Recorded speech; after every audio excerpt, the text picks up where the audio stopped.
Ta-da! And here we are. If technology is working, you see the new rock group Motley Crue Mark II. But anyway, we welcome you to the show. This is our 75th and final photo talk with Jeff Neville in the format that we've had for the last year and a half. Be our last show, and then so I want to start off just thanking everybody who participated in the chat in the last year and a half on this show, and we really appreciate that very much, including those that watch that don't necessarily come in and join the chat, and those, of course, that watch after the fact because they live in a different time zone. Our show isn't on at a convenient time for them, but they make a point of going in and watching us the next day when they get a chance. And also, obviously, a very special thank you for everybody here that you see on the panel, and many who have been on the panel in the last year and a half, either on occasion or on a more permanent basis. The expertise and knowledge that we have from the people that come on the panel and the people that are in the chat is what makes this special for everybody. And I can't express my gratitude to everybody enough. I mean, it's been a good ride, and we move forward next year. Next week is the photo review that'll still be on this network, and so we'd only have like 31 images so far, folks. And I realize it's the holidays and family and friends and partying and having fun and enjoying everybody's company is much more important. But if you do get a spare moment, try to zip over a couple photos next week and bump up our numbers a little bit. That would be great. I wish you a happy new year ahead of time because obviously I will not be on prior to that. And so we wish you a happy new year now. And we hope it brings plenty of photo opportunities to everybody, new friendships in the community. And my wish for all of you is to follow my motto that I use on my channel all the time, which is enjoy life, capture some of it, because that's what it's all about. So hopefully you get an opportunity to do that. And let's try to make 2025 a better year photography-wise than what we had in 2024. So the next most important thing to do is to say hi to everybody that's in the chat. And let me, wow, we got 22 people in here already. We got Woody's here and Terry. And Terry's Melbourne down under. We got Jeff and Leslie. And Jeff, I did take your pictures and put them on my desktop so I can share them with everybody in a little bit. And Scuba Ozzy, boy, we're messing with you big time if you're here this time, this hour. Thanks. Where does he live? Switzerland. Oh, Switzerland. Yeah. So normally it's very, very early in the morning if he comes on like at 11 o'clock at night. So yeah. Later. So he's hurting right now. So we appreciate Paul you coming on and joining us. And we have Jim, real Nikon lover, is here, and Jim's been really, really busy working on trying to get his contractor's license to be a licensed carpenter, because he's doing a lot of work at his daughter's house. They had some water damage, and he's been doing sheetrocking and just about everything. So, as he says, it's not as much fun doing that stuff as you get older, because you don't recover very quick from that labor that you're doing. So, you're a good man, my friend, helping out your kids like that. You started to get the accolades there. Look at what Scuarasi Paul told you, right to you. He's just there for you.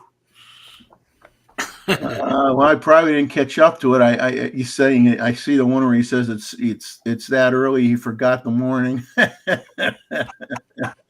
That's pretty good. And we got Bob Rosado here under Robert R. We've got Robert Varner. And David is here, of course. Nice to have him back again. And Bob our photos. And everybody. I guess he's been contacting David Stewart with long emails. But hey, late night, yeah. What else we got in here? Just got up at 3 a.m. to show up. Thank you so much. We appreciate it. We appreciate it very much.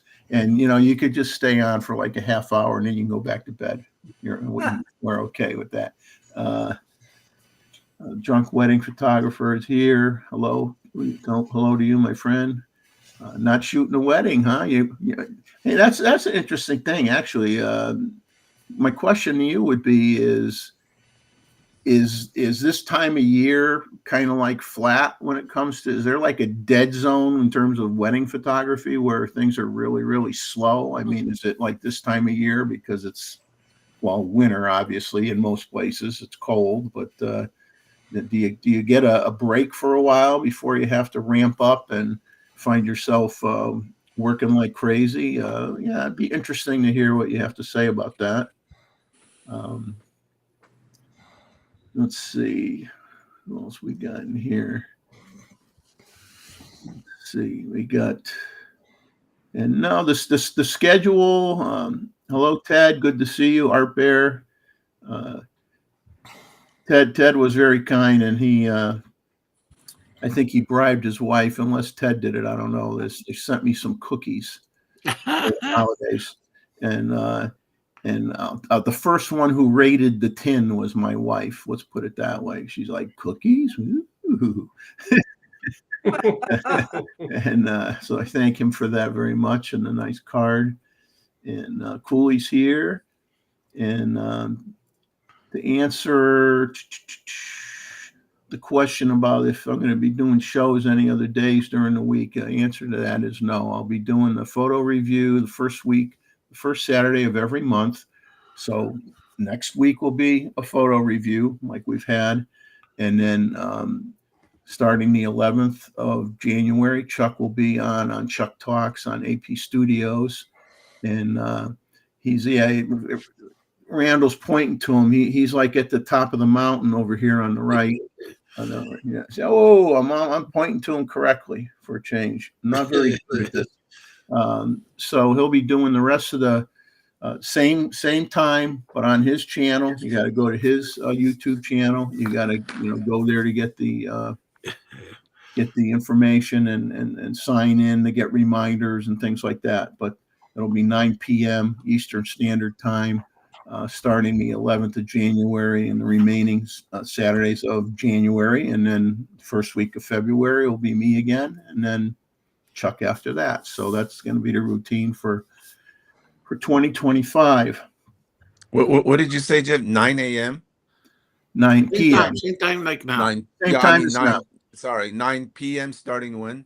Starting the 11th of January, when Chuck will be on January 11th, 9 p.m. on through his right YouTube channel, Chuck Talks. But it's the same time, right? Same time. Yeah, okay. Same time. Yeah, because hey, if we messed with the time, man, we'd have everybody like tripping over themselves. It would be really bad. Yeah. Oh yeah. We're confused enough already. That's right. So Chuck's agenda is going to be what it was like in the past, or any okay. It's going to be it'll be just like it was in the past. Okay, so there'll be some controversy once in a while. Is that okay? I mean, because I was talking to Wayne about this during Christmas, and I said, we kind of miss a little bit of spice, Well, that's right, because it'll get me started up, and yeah. Well, I think it'd be good, then I think it would be good, there's just more chatter, Yeah. more talk, I think that would be fun. That's What's the good. possibility of trying to get Vaughan back in? I don't know. Talk to him. I don't know. he's I gotta admit, he is pretty entertaining. Yeah, he can be. Well, that's how I met you, is on his show. Yep. I know. And you had some interesting experience with Jared Polin and all those guys. That was classic. Yeah, I wouldn't do. I wouldn't. I didn't show up for that show. I got a kick out of this comment. I think this must be relative to the talking about wedding photography. Jim says what he's noticed, it seems to be dead after the wedding.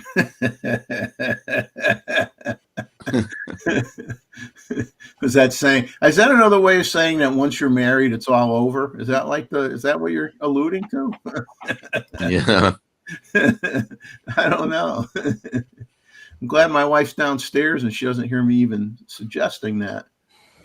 Why do you think I moved up here? And have a baseball. If you see a baseball bat coming from behind or something, let me know.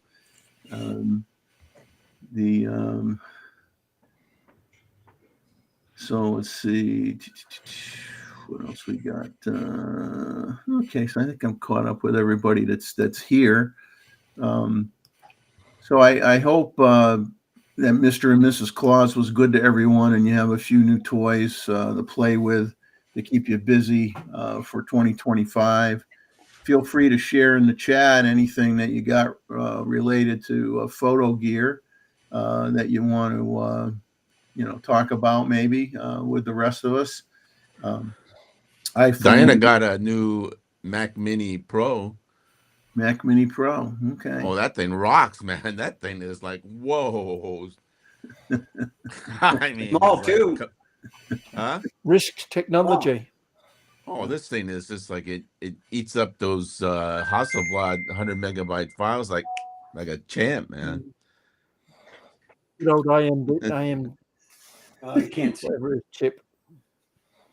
Well, I tell you that as you get into, when you get into, she does a lot of medium format stuff, and Yeah, that's got to be a real pain in the neck with the file size. It's got to be. Well, yeah, because before she had an old, Intel i7 that was, forget about eating 500 megabyte files. Well, does the Hasselblad do any file compression at all, or is it just always 100 megabyte file? It's always, does it compress like the Nikon does, where we have the. No, I don't think so. No. HE and all that whatnot. Yeah, I don't know. I don't think so. Yeah, that would definitely be painful, boy. You'd hear that drive's going to be running like crazy. Yeah, you just see beach balls all day long. And Jeff and Leslie's got some. Leslie got a Canon R10, and he got an M4 MacBook Pro. Ah, congratulations! There you go. There you go. You're doing good. That's great. And Scubarazzi got I know he had emailed me. He got a Z50 Mark II. Oh, I like to hear about that. So I haven't seen one. I told him, once he gets out there and works it over a little bit to come on, whether it be, on this show, with the photo review, I may go over half an hour after we look at the photos just to talk about general things for a little bit, since it's going to be the only show I'll be doing a month. So we may go over a little bit once in a while and just talk slightly. And you're welcome to either share that on Chuck's show and let everybody know what you think of it, or come on both shows, whatever you want to do. The question to Kubarasi is whether Lena is the plena or Lena is the name of the camera. Yeah, you have to clarify whether you named if you named your camera, or whether you forgot the P. Exactly. And I don't mean you Have you- forgot the P. I mean you forgot the letter P. Just to Have you clarify. touched one? Have you touched one before, Jeff? A Z52? No. Yeah. I have. How is it? So have I. Yeah. Ah, Oh, now it's the Falcon. okay. Mhm. Pretty solid. Yeah. I even tried the 180 to 600 on it. Oh yeah. What's it like, Randall? It's fabulous. Is it? Um, How much is the now- camera? It's about $900. Yeah, it's under That's a not grand, bad. less than a grand. Really? Yeah. It's solid, huh? Yeah. And, Well, all the XP7 processors are solid. Yeah. The only complaints I've been hearing is the Z6 III, but it's still a great hybrid camera. I mean, I got a Z6 III, and it's like almost my main camera now. It just does Yeah. everything perfect. I don't understand anybody complaining about it. well, You saw my there images. will always be some, John, because without Yeah, that's true. complaints, the world doesn't go round and round. You know that. Yeah, you're right. Fan- You're right. So Jim got a Santa dropped off. Now I don't know how Santa did this. Rudolph had to come help him out. There's no way Santa carried an 83-inch TV down the 83 inches. You could OLED walk TV. into it. and 3 ring camera lights, and he put it all together in an afternoon. He says, TV still hanging on the wall. Oh my God. 83 inches. Can you imagine? They're coming cheaper all the time. You can walk into that thing. Yep. I don't have a room big enough to put it on the Well, wall. exactly. Well, you know what you do is you just cover up a window instead. I still don't have a room big enough to put it on the wall. So Paul's saying the first test with the Z52 is good so far. He says not a Z8, but as a second body, much better than the first version. Yes, I would imagine it's much better than the first version. Especially because you have all the capabilities with the subject detect and everything with having the Speed 7 chip in there makes a big difference, and the autofocus choices that you're going to have. So that definitely makes it much more palatable than what it was, and brings it up now to where it's at least a very competitive camera, if not exceeding those that from other brands that are in the same price point as well.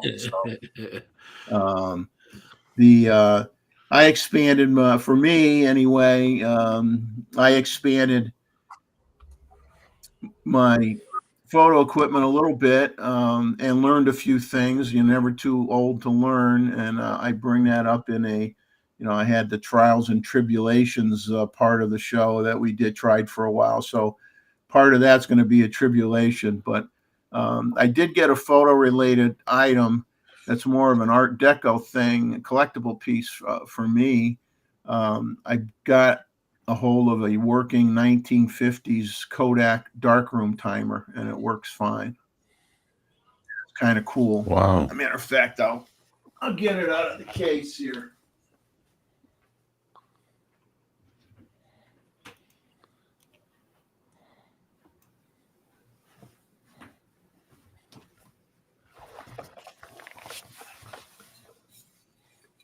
So here's a 1950s darkroom timer. What does your wife say about that being next Oh, to it's the bed? perfect. Works perfect. Has the tag with it that tells you how to adjust it. Now you can't change what the minute hand is. That's not movable, but you can pull out a knob on the back where the string is attached to here, pull the knob out and adjust so that you have the second hand could be, on the 60-second mark, and then it winds Where'd you find it? Found it on eBay. Bakelite, made of bakelite? Metal. Yeah. All Wow. metal. Okay. All metal, and it Wow. Nice. it tilts. Is it made by Kodak or No, it Westclock? says Kodak on it. And I don't know if you'll be able to hear it.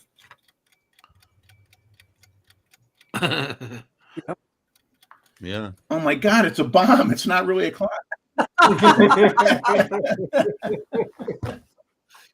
Is it got brass knobs on there? It's got no, they're just like On the stainless, probably. But it's interesting. When was it made, Jeff? In the 1950s. Okay. So it's let's just say it's older than me, and it took a licking, and it keeps on ticking. Yeah, exactly. And then a few other things. I mean, I picked up a few lenses for some of my vintage cameras in the case, and the thing that I got that I'm most pleased with I was looking for a long time and I couldn't find one that I thought was in good enough shape, and I really got lucky with someone in California, and it was someone who really didn't know a lot about cameras, and we probably spent hours texting back and forth because he didn't accept returns. And I said, well, I got to make sure this camera works before I buy it. I'm not going to get stuck with it. And I basically taught him how to check out a camera, and he did it. And then he would tell me what it's doing, and I would say, okay, that's right. And we went through it step by step by step. And I got it, and I ended up getting a near mint, basically a near mint. It has a very few fine little scratches on the bottom plate near the where you hook up your tripod. I got a 1963 to 71 era Topcon RE Super camera with what they consider a legendary lens, the RE 58 millimeter f1.4 lens. And at the time, it was considered by many to be one of the finest standard lenses made for an SLR. Period. Better than Leica, Wow. better than Zeiss, better than anybody.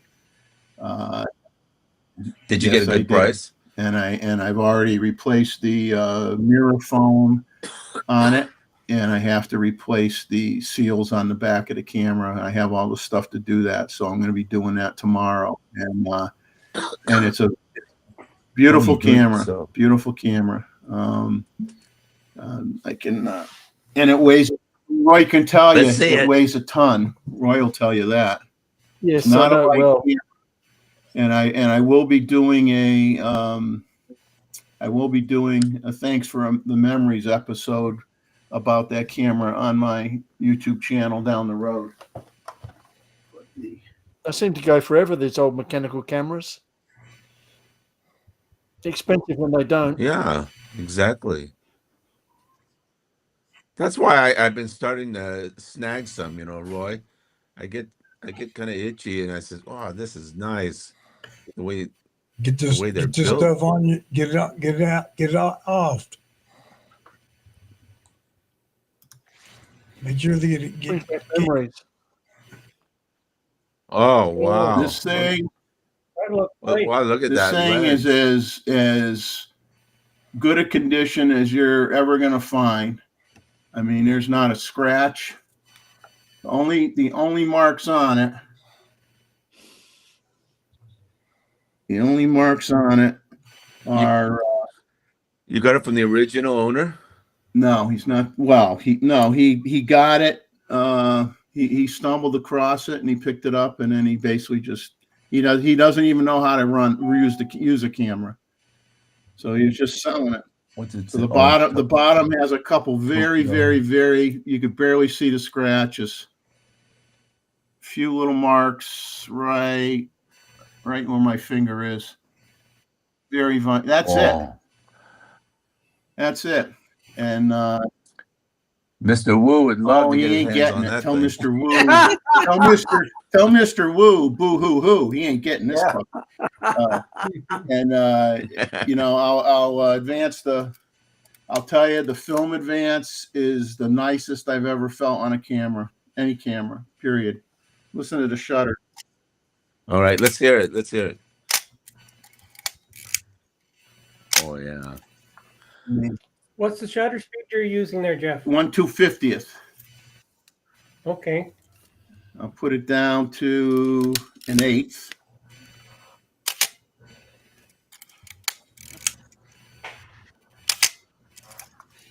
Sounds about And- right.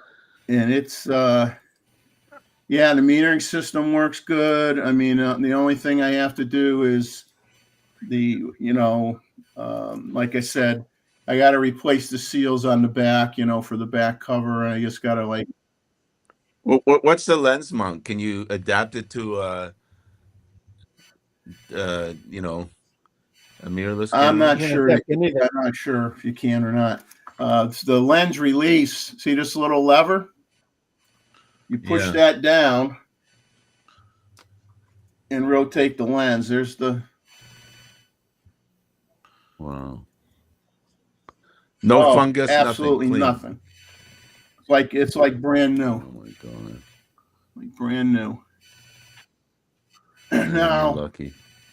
what I'm going to try to do when I do my video, and I want to get into doing a review on it here on the show right now, but the thing with the camera too, it was the first camera that came out with through the lens metering. It actually on the mirror, and I'm going to try to put light on the mirror and use my macro lens and get a shot of the mirror, because the most mirrors on cameras, it's a solid mirrored surface, right? It reflects the image up to the pentaprism and you see it through the viewfinder and all is said and done. But on this camera, when they designed it, they put the CDS cell is actually right behind the mirror, and they etched away some of the mirror material in a strategic pattern to allow light to go through and get read by that CDS cell. So Nikon didn't have a through the lens metering system till 13 or more years later. So Topcon was the first one to have it. And the glass, most of their glass, I mean, this is considered probably their best lens or one of their best lenses. Now it had the old Exacta mount from the German camera, the Exacta mount, and the problem with the Exacta mount is when the way they put it on their camera is the diameter here isn't very big, and it limited them to where their widest lens that they could make for the camera was 20 millimeters. So that was the disadvantage, say, versus a Nikon F, which was able to put, a wider lens than that on it. But in terms of robustness and smooth controls, and you got your depth of field preview button is on the opposite side, so you could be looking through the camera and just slide your finger down here, and here's your depth of field. It's not, at the bottom of the lens or anything. It's right on the side, and it's that's perfect. and then the whole idea of having the shutter button on the front, in this case, was if you could have your middle finger on the shutter button, and you can have your index finger moving your shutter speed knob while you're looking through the camera. So you can be makes more looking sense. through, adjusting your shutter speed, you get it the way you want, and then boom, then push in the button and take the picture. So it was very ergonomic camera, but it's built like a tank, and it's like I am like tickled pink and to even have this thing. And the prism comes off, like a Nikon F. I could push this little button. Like a real camera. Yeah, I could push this little button and slide the prism right off. Mm. Where's the hot shoe? And then you can see I could pop that focusing screen right out, pop in another focusing screen, whatever I want, and then just slide this puppy back on when I'm done. John, I think the hot shoe is on Jeff's The hot shoe is like the Nikon. You slide it over your rewind. Oh, Terrible. That's how they did it. But that was the era, you know. That was the era. 19. Came What, out, what year is that? came out in Jeff? 63. 63 to 71. Now, the problem is I could not find, there's no website for me to look up the serial number to find out what year this camera is. There's some websites that say, oh, if a certain dot on the lens is a certain color, that means it was this time frame, or, those kind of little indicators of giving you an idea of how old it is. But there's no like serial number lookup, which is irritating. If anybody knows of one, let me know, because I would like to find out exactly Maybe Mr. Wu. what Ask year Mr. Wu. this camera is. And that's the one that you were saying that was favored by the military at the time. Yeah. Yeah. U.S. US Navy and Navy. Air Force picked that camera, which was competing with the Nikon F at the time, and they chose that one. But that was really, like, to me, that made my whole, especially because I kept it in the, I bought it and my wife had to wrap it. It sat in the closet for a while. I had to wait, and then I had to like start seeing to make sure everything worked. And like I said, other than some foam that I got to replace, and I already did the mirror foam, that wasn't too hard. Did you say that came from California? Came from California, yeah. Maybe associated with the naval bases in San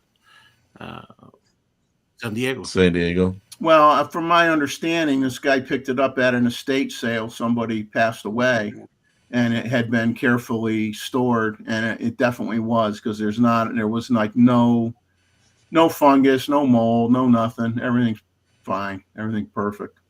I got fortunate, but like I said, we were going back and forth for hours. You don't want to spend. It wasn't like it was $50, and if it didn't work out, okay, I threw away $50. So I wanted to make sure it was good. Oh, yeah. Because the lens itself, that I saw that lens, and it's ridiculously priced, but I actually saw somebody trying to sell that lens for $1,000. Wow. Good lens, but not that good. Yeah, it's not $1,000. And you got to realize, when I say it was the best, it's when I say it was one of the best standard lenses, that's for its era. It's not necessarily the best compared to what you have today, but for its time frame, it was top shelf. It was top shelf. Then the only thing I got that was new for modern technology, which I had mentioned before, was I did pick up the Viltrox 16mm f1.8 lens. I just took a few random shots, like off my, I could walk 5 steps that are to this side of me, and I'm on my second story porch, and I just took pictures off the porch with it, and was very happy with how sharp it was. And I don't think I'm going to do a review on it, but I mean, the lens is very well built. It's a metal body. The aperture ring is interesting because it has like a click and a declick switch. So if you're doing video, you can have it so that it just rotates like a focus ring. It doesn't really stop per se. Doesn't click stop on an f-stop number. Okay. And then if you want to have it click, the clicks you don't even hear the clicks anyway. I don't even know that they needed to do that. And when I have it in where you hear the clicks, you don't hear the clicks. I mean, I had my ear right next to it as I'm turning it. It's not like a lens from the 60s or the 70s, where if you turned it back and forth, you'd hear click, click, click, click, click, click, click, click. You'd hear it really loud. I mean, you don't hear anything, even when you have it set for clicking. And then it has an auto mode. When you put it in auto mode, then you're changing your f-stop via your camera front, your front wheel or your rear wheel, depending on how you configured your camera. But if you want to be able to change your f-stop from the lens, you could do that too, and then the camera recognizes what f-stop you're on, and everything works really, really well. I just wasn't a huge fan of the lens hood. The lens hood, it's weird, like on the Nikon lens hoods, you line up the dot and you rotate it. It's like there's no resistance at all. It's kind of smooth, and then you have that little click at the end, and it's kind of locked in. With this lens hood, the way they made it is the plastic on the edge of the lens hood. They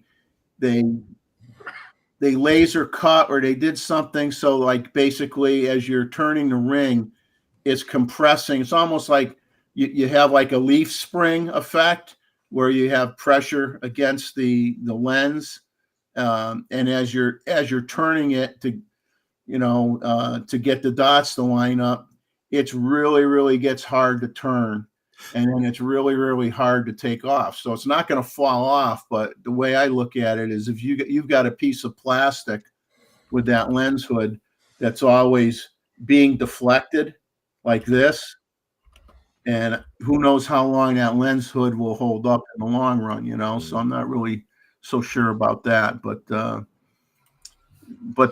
lens itself is extremely good.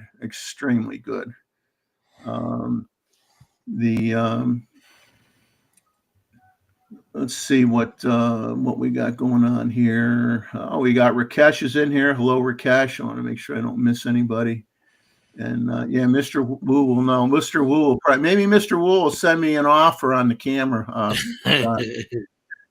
No. I wouldn't sell it anyway for no amount of money.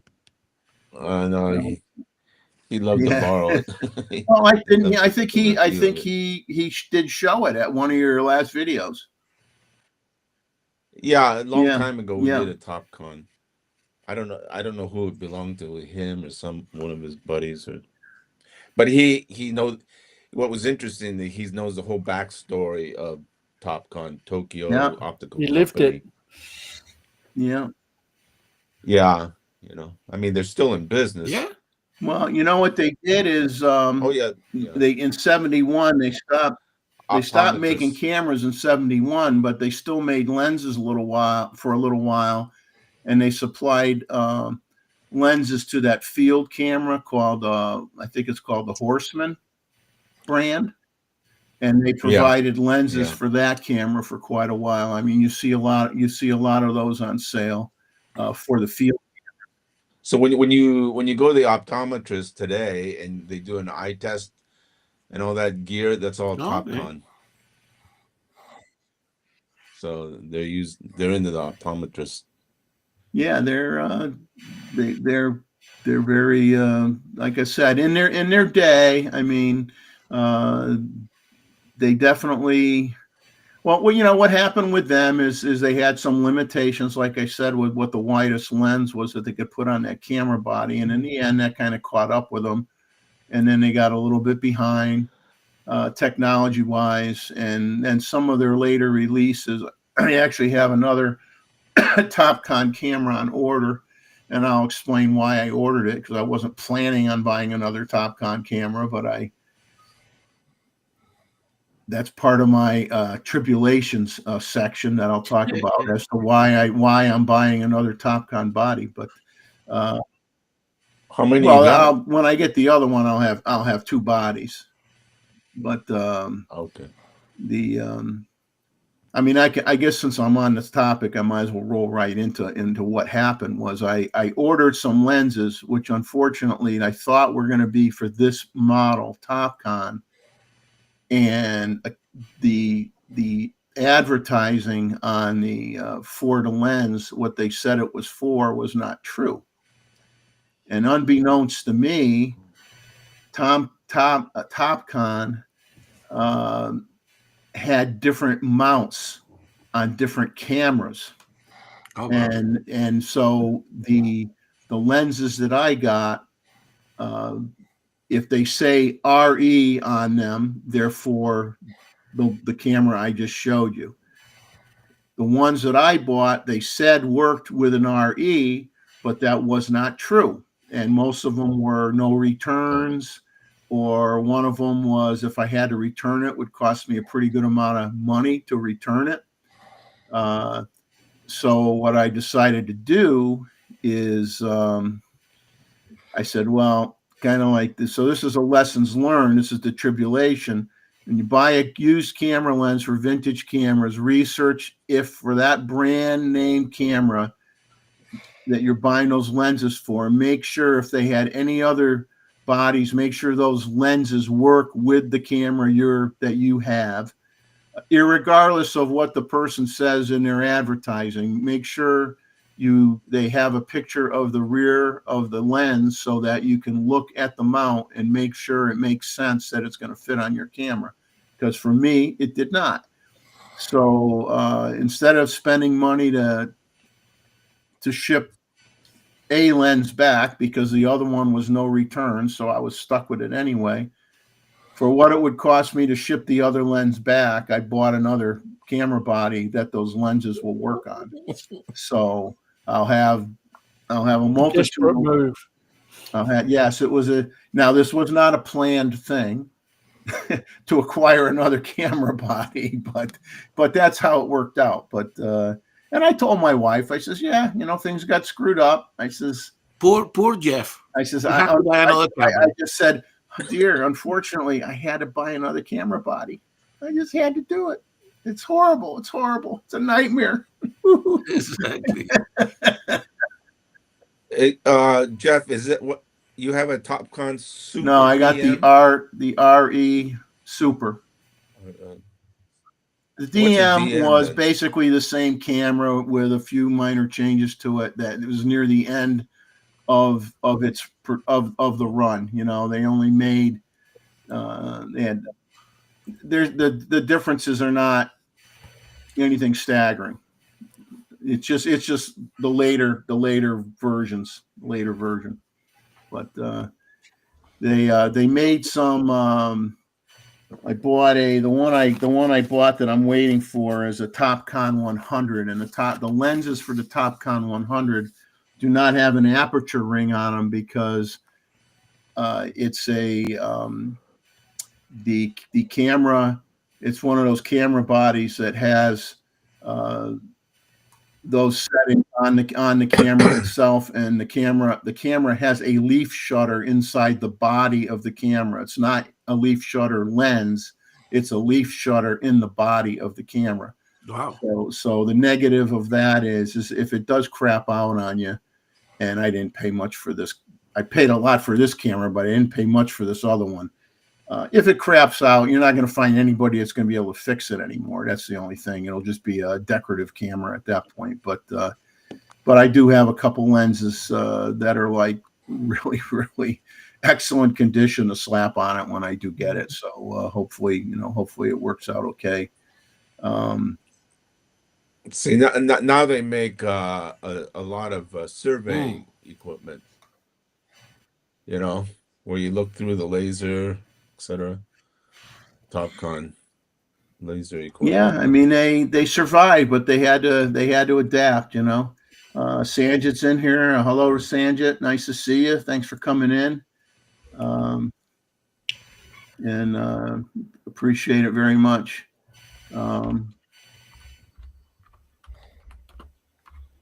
So Rakesh is saying eBay will take a return regardless of the seller saying no return or not. That's interesting.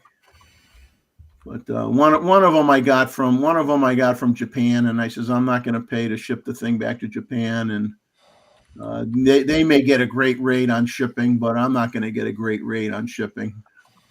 So I said I'll just get another body that'll work with it. But that was a challenge. I spent 4 days trying to find a body that didn't look like a piece of junk to be able to put those lenses on it, because I don't buy junk. But it's tough. I don't buy junk. No, That's a good T-shirt. Yeah, that's a good T-shirt. I don't buy junk. Yeah, then I can wear it. Then on the back, it could say I have junk. Oh man, but yeah. What now? Anybody else? Did I miss anybody else share anything that they got here? Woody just sent a photo for a January photo review. Thank you, Woody. Jeff and Leslie saying he's got a collection of old pocket watches. I had a friend that was big into antique watches, and you talk about spending a lot of money, man. If you get into buying antique watches, you'll go broke a lot quicker than buying antique cameras. I'll tell you that. You buy old watches, yeah, boy. for sure. Yeah. Yeah. You think we're anal? Those guys are super anal. Well, I mean, old watches are really, mechanical masterpieces, and they're really pricey. But not accurate. Yeah, Roy's saying he misses the days of retractable hoods. That's the one thing the Topcon zoom lenses all have retractable hoods. You just pull forward and you got your hood. You don't want it, you push it, pull it back. Where are we? And I don't know why they don't do that on well, they don't do it on the modern cameras because we got too many different rings, control ring, focus ring, this ring, that ring. And of course ours are a lot smaller. A 200 millimeter lens in the 60s was really a bazooka. It was really big. That's 200 millimeters. Tiny by today's standards. Yeah. How smaller. What is it, Roy? 2.8. That's a 200 millimeter Nikkor with a what? with a hood. What's with better? A hood. Why did Nikkor come with a 2.8 180 as opposed to 200? Probably because it'd be too big. I mean, it's quite a famous lens, isn't it, Roy? Yes, it is. Well, Chuck's got that lens, right, Chuck? What's that? You got the F mount 200, the real fast one. Yeah. The F mount version, the F mount lens. Oh, 2.0. Yeah. Mm. Yeah, I had it, but it was so heavy. It is. Yeah. Huh, Chuck? I mean, it was uncomfortably heavy. Yeah. But it's a classic, right, Roy? It's a classic. Yeah. I could never afford it at the time. I had to sell it to help get my wedding ring for Diana. I love those old hoods that used to retract.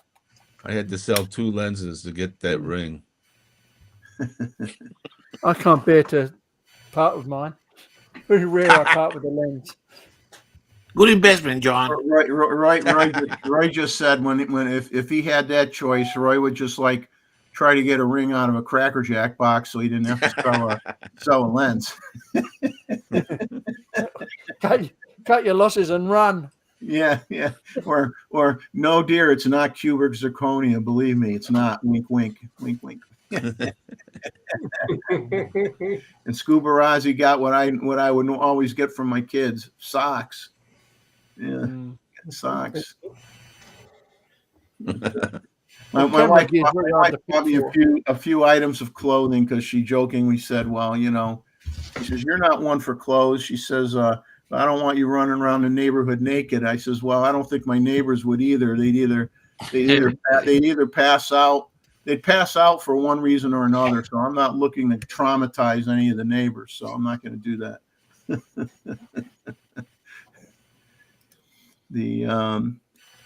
So Nikon had, I don't know if you guys noticed, Nikon rumors. I guess Godox came out with a new flash. It came out with a V100 TTL lithium-ion round-head touchscreen flash for Nikon cameras for $349, and it has it's compatible with Nikon ITTL, 100-watt output, auto zoom control, zoom range 28 to 105, built-in 2-watt modeling lamp. It tilts 7 -7 to 120 degrees, rotates 330 degrees. Round head, 1.7 second recycling time. It has an advanced cooling system, so it doesn't overheat and melt if you're using it. The LED touchscreen controls, built-in 2.4 gigahertz radio receiver, and it works with the Godox X system transmitters, and it also has a 2.5 millimeter port for cable triggering. And when I thought about this flash, I assumed this model with the touchscreen was made to compete with the Westcott FJ80 series, which has a touchscreen, but it's 80 watt second rating, not 100, and it costs $339.90. And all I would say is, before, if you were in the market for something like that, is definitely put the spec sheets of both flashes side by side, because there are differences, and that may sway you one way or the other. A few of the differences are the well, they say the Westcott swivels 330 degrees. The Godox is 330 degrees. The Westcott is 360 degrees. And Westcott has flash compensation. They claim that, according to the spec sheets, Godox doesn't state that it has flash compensation.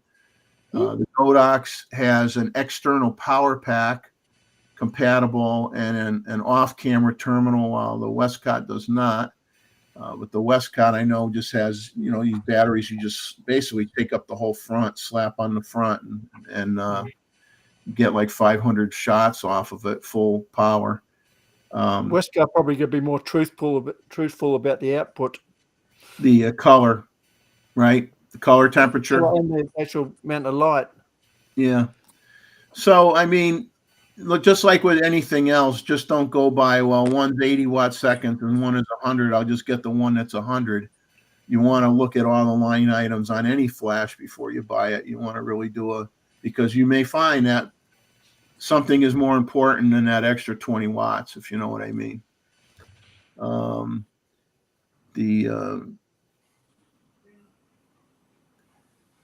Now, Nikon Learn and Explore series is focusing right now on photographing birds from your backyard, or Gustavo's backyard, whichever the case may be.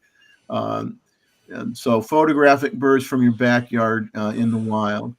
And so they had a picture that said, photographing the great gray ghost with the Z600 f4 TC VR lens. So if you want to see what that looks like, you can go on Nikon Rumors and click on that and see a video.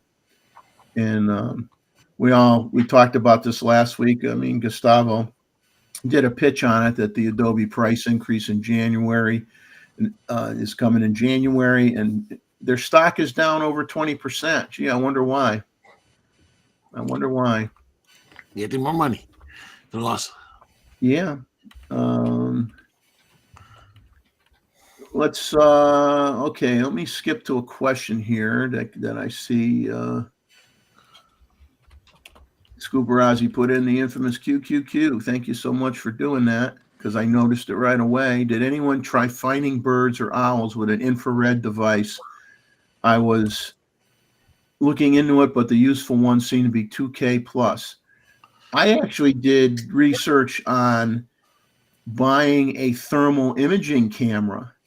You want to find, and I found out that many wildlife conservationists and people, looking for owls at night or whatever, you can get a adequate thermal imaging camera for like $300 or less, and you'll be able to see the birds at night and find out where they are, so that then you can go to that area at other times and try to get a picture. So rather than doing infrared, you might want to think about a thermal imaging camera. That's just a suggestion.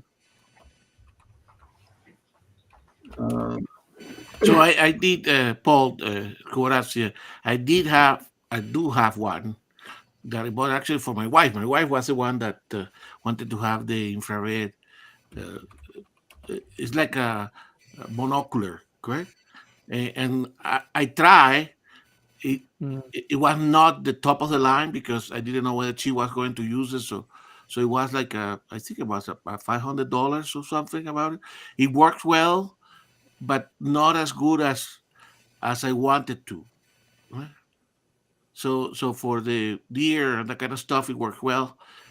But I haven't found it that useful for owls. Now I have seen other people. I think uh, No. they have bought some of the models that seem to work well. There is a photographer here, Corral, that use it regularly, and Mike Lane also has one that he used regularly as well.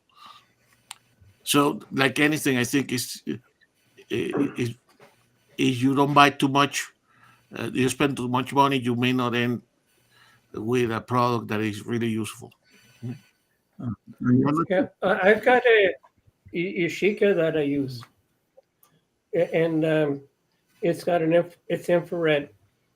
It's for low Yeah. light, and the thing with it is their eyes will reflect the infrared, so you can pick out the eyes a lot sooner than anything else. Yeah, and I think there is, That's provided they're not sleeping. yeah. Yeah, I put up Randall's comment here. I did find this, Randall. Unfortunately, this is too wide of a range. Oh, You know, mine is a prefix 46, so I know it's 63 to 71, but I want to know if it's 63 or 71. And that I can't find out, at least not right now anyway. And yeah, yeah, that direct you to their website, and I can't find their website. So yeah, and then if it has a 72, it's a 1973 model, which would be, you know, like one of the ones that John was talking about that came on afterward, that came out after this particular camera. But let's see, David, you're being asked if you've done any recent Aurora shooting. Well, Scuba Rossi asked me the same question, and I've been getting a lot of alerts. So many alerts that I turned down the number that I'm getting, but every time I've been getting alert, I've been getting clouds or snow. So I haven't gotten out, and the alerts, the strength of the aurora isn't quite enough to get me out of the house because I'm kind of getting spoiled with the good stuff.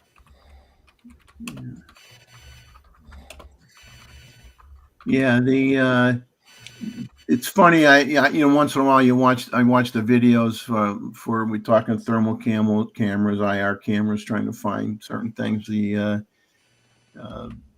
people spend. You could, if you have time. I mean, obviously, a lot of the things with trying to find owls in particular is you try to find the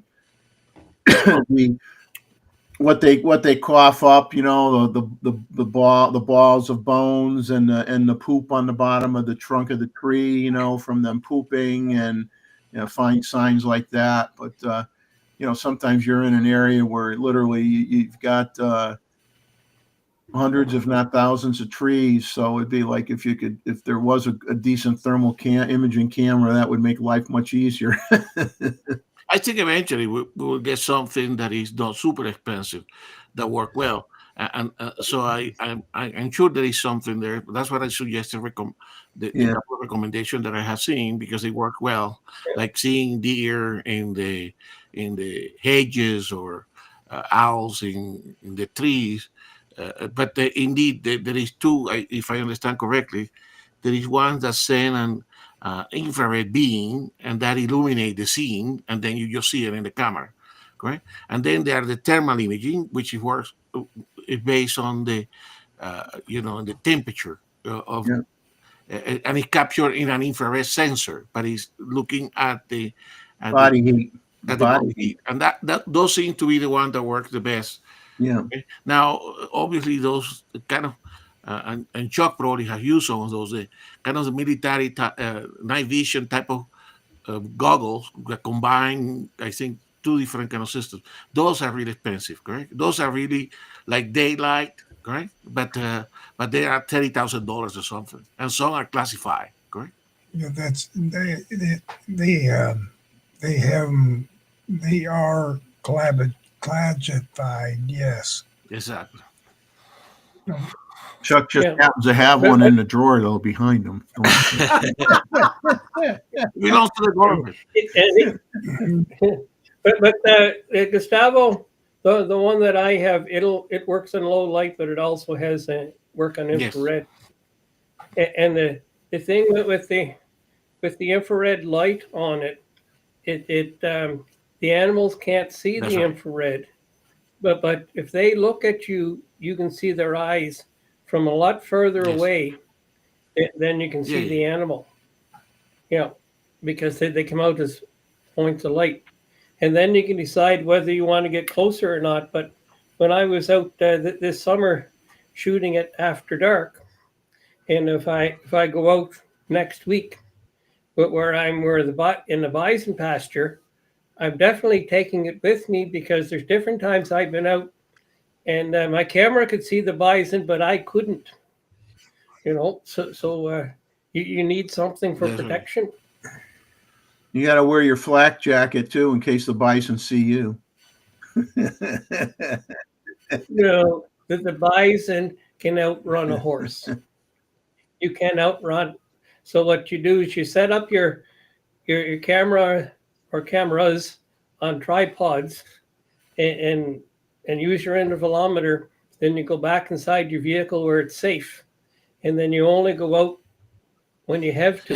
The problem is that they come when you are inside your car and your camera is still around, and they knock it off.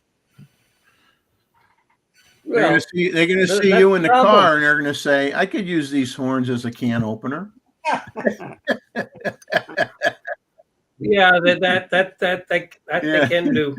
Or if they just lean against the vehicle, But the trick is that you don't make the bison bulls Yeah. mad. That's right. They like a fence is like a sign to them when they're mad. They don't read it. But there's one campground that I was at. It's Starland National Park. It's in southern Saskatchewan. The only place that has really good fences is around the campground, and that's to keep the bison out. And it's it's a pole fence, and the poles were between 4 and 6 inches in diameter, and they're all attached to at least 3 fence posts, and they're all bolted in. So, but that being said, if the bison bulls got mad, they're through it. You're like, yeah, you don't need to have all of a sudden you hear a snort, you look up, and you got a bison looking at you out camping. So, Jeff, I think Chuck was showing the 200 millimeter. You got the 200, Chuck? I'll bring you over here. There we go. Oh yeah. That's a good lens. Big beastie. Wow. You can make a good planter out of that if you had to for flowers. That thing's huge. Oh my goodness. Well, that's one of those prestige lenses, correct? Like the 400 2.8 and the 600 f4. I don't think you're gonna put that on a Z50 Mark II. Why not? Well, I can. Talk about I've had my 800 and my ZF. talk about front heavy, right? And we got Joey coming in here. Joey, look at this lens that Chuck is holding up. You want one of these? Something that big for your Panasonic?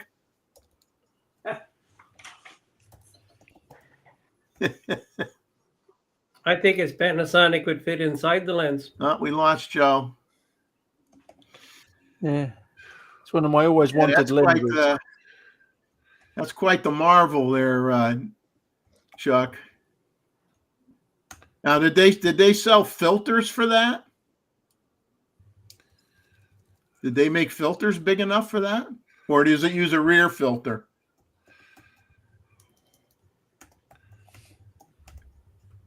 We got no sound from you, Chuck. We got no. It has rear filter. Rear filters. Okay. There you go, Joe. Trying to modify that for your Panasonic. Joey, we can't hear you at all. No volume. Wow. A lovely lens. Mm-hmm. Well, I think those things are nowhere near the condition of that one. Don't they sell for somewhere around $5,000 still? Yeah, that's sort of become a collectory thing. Yeah. I'm surprised that's one of the lenses that I expect to see coming eventually, the Z Mount 2, because it's a prestige lens, correct? Yeah, it's the ultimate portrait lens, really.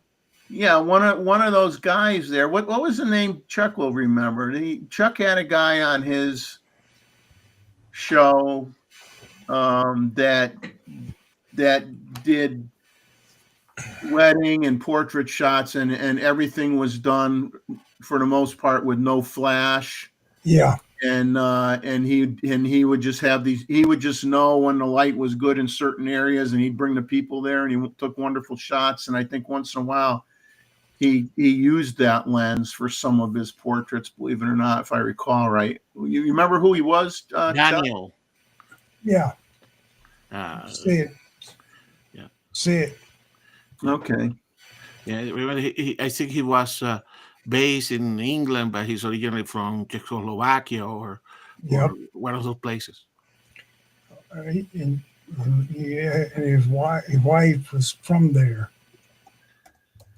He did wonderful work. Really nice. Really nice. And yeah, real Nikon lover saying Joey passed out when he saw your lens. Yeah. Joey disappeared from the screen. He passed out. People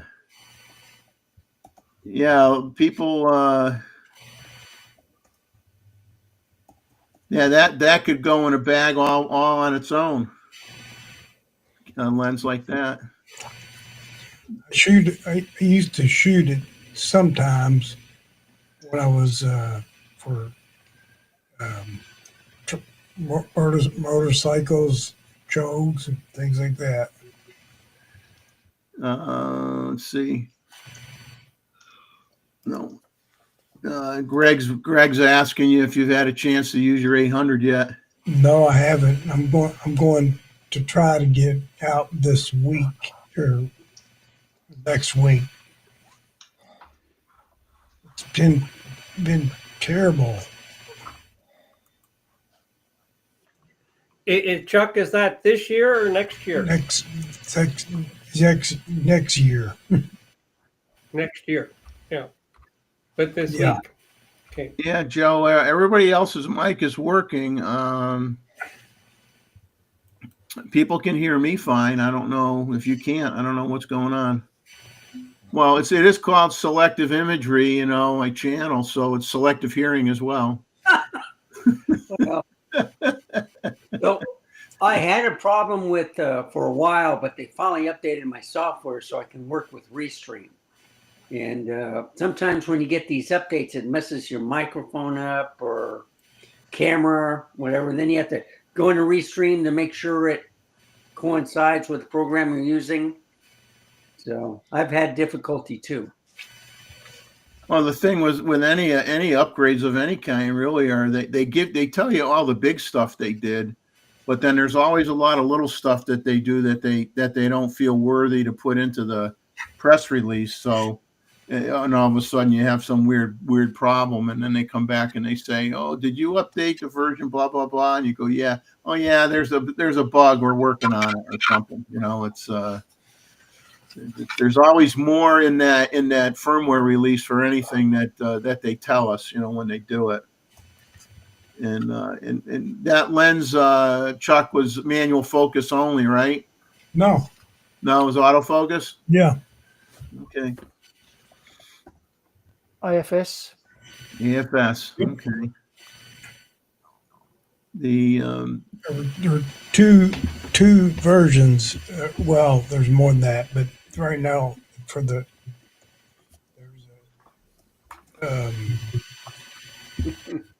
AF1 and AF2 period. You know, I think the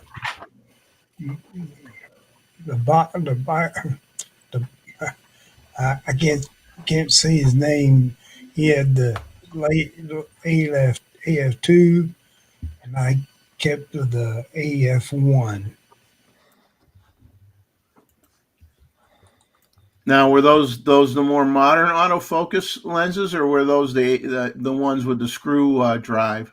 No, it's no. Modern. Yeah. Okay. They've always had a 200mm f2 though until recently. They go way back to the old AIS ones. Yeah. You think Nikon That's is trying to get rid of those before they put a Z type on there, or are they just 70 to 200 and They were very niche even then. Yeah, that's it. You know, it's going to be a very small order for that lens. That's why they're so expensive. Like somebody, Gustavo, were you sharing here that lens information on it or what? No, it's put that slide. This is a preview of a presentation I have been working this week, but I didn't finish. Okay. Oh, you're the bag man this week. yeah, Bag. perfect bag. So Okay, for a travel bag. This is all travel bags. all travel bags, in particular air travel bags. This is actually I put the slide on since I'm a telephoto person, correct? So they show all the different bags that I have bought over the last 20 years that fits the 500 and 600. So I think thanks to John, I ended buying these not so long ago, the Think Tank Airport Roller Derby, correct? Which is very good, but it cannot accommodate the 600, right? While this new bag, PGI Tech, can accommodate the 600, right? So I think I have the Think Tank Airport International. I was able to fit my 800 in there. Oh yes, this one for sure, and I have that one. Yeah. That has been my bag for travel for quite a while. Yeah. But and this is the subject of this. So I'm giving you the kind of preview of the presentation. Yeah. I think it was John that mentioned that in a recommendation, John Ishii, that you see this one has two wheels. So they you got four swivel wheels on the one that you got, and the other one only has two swivel wheels on it. Exactly, and so the difference between two wheels and four wheels is tremendous when you're running with that in the airport, correct? So like 4-wheel drive versus 2-wheel drive. well, it's just one you're dragging and the other one you are just pushing, correct? And so you have to do a lot of connection, and that's what John mentioned, John Ishii, and then I said, "No, that makes sense." So after I did some recent travel, I think it was after I went to Iceland, I said, I'm going to try to buy. But in the Think Tank, which is excellent quality, the problem is that it has a reduced capacity. I have all this in the presentation. So there was a new camera, which is the one that Greg Wilson was asking, a new camera bag that has also 4 rollers. It's a little bit less expensive than the Think Tank, but it has one advantage, which is you can remove the wheels, and it has. I just want to say goodnight to John's taking off here, guys. So I want to wish you a Happy New Year, John. Take it easy. Thanks for stopping in, and have a good lunch. Oh yeah, I have a great New Year, guys, and looking forward to see you in 2025. and start off fresh. And Chuck coming back is I'm really excited about that. Exactly. Yeah. So it'll be a lot of fun times again, right, Chuck? There you go. Yep.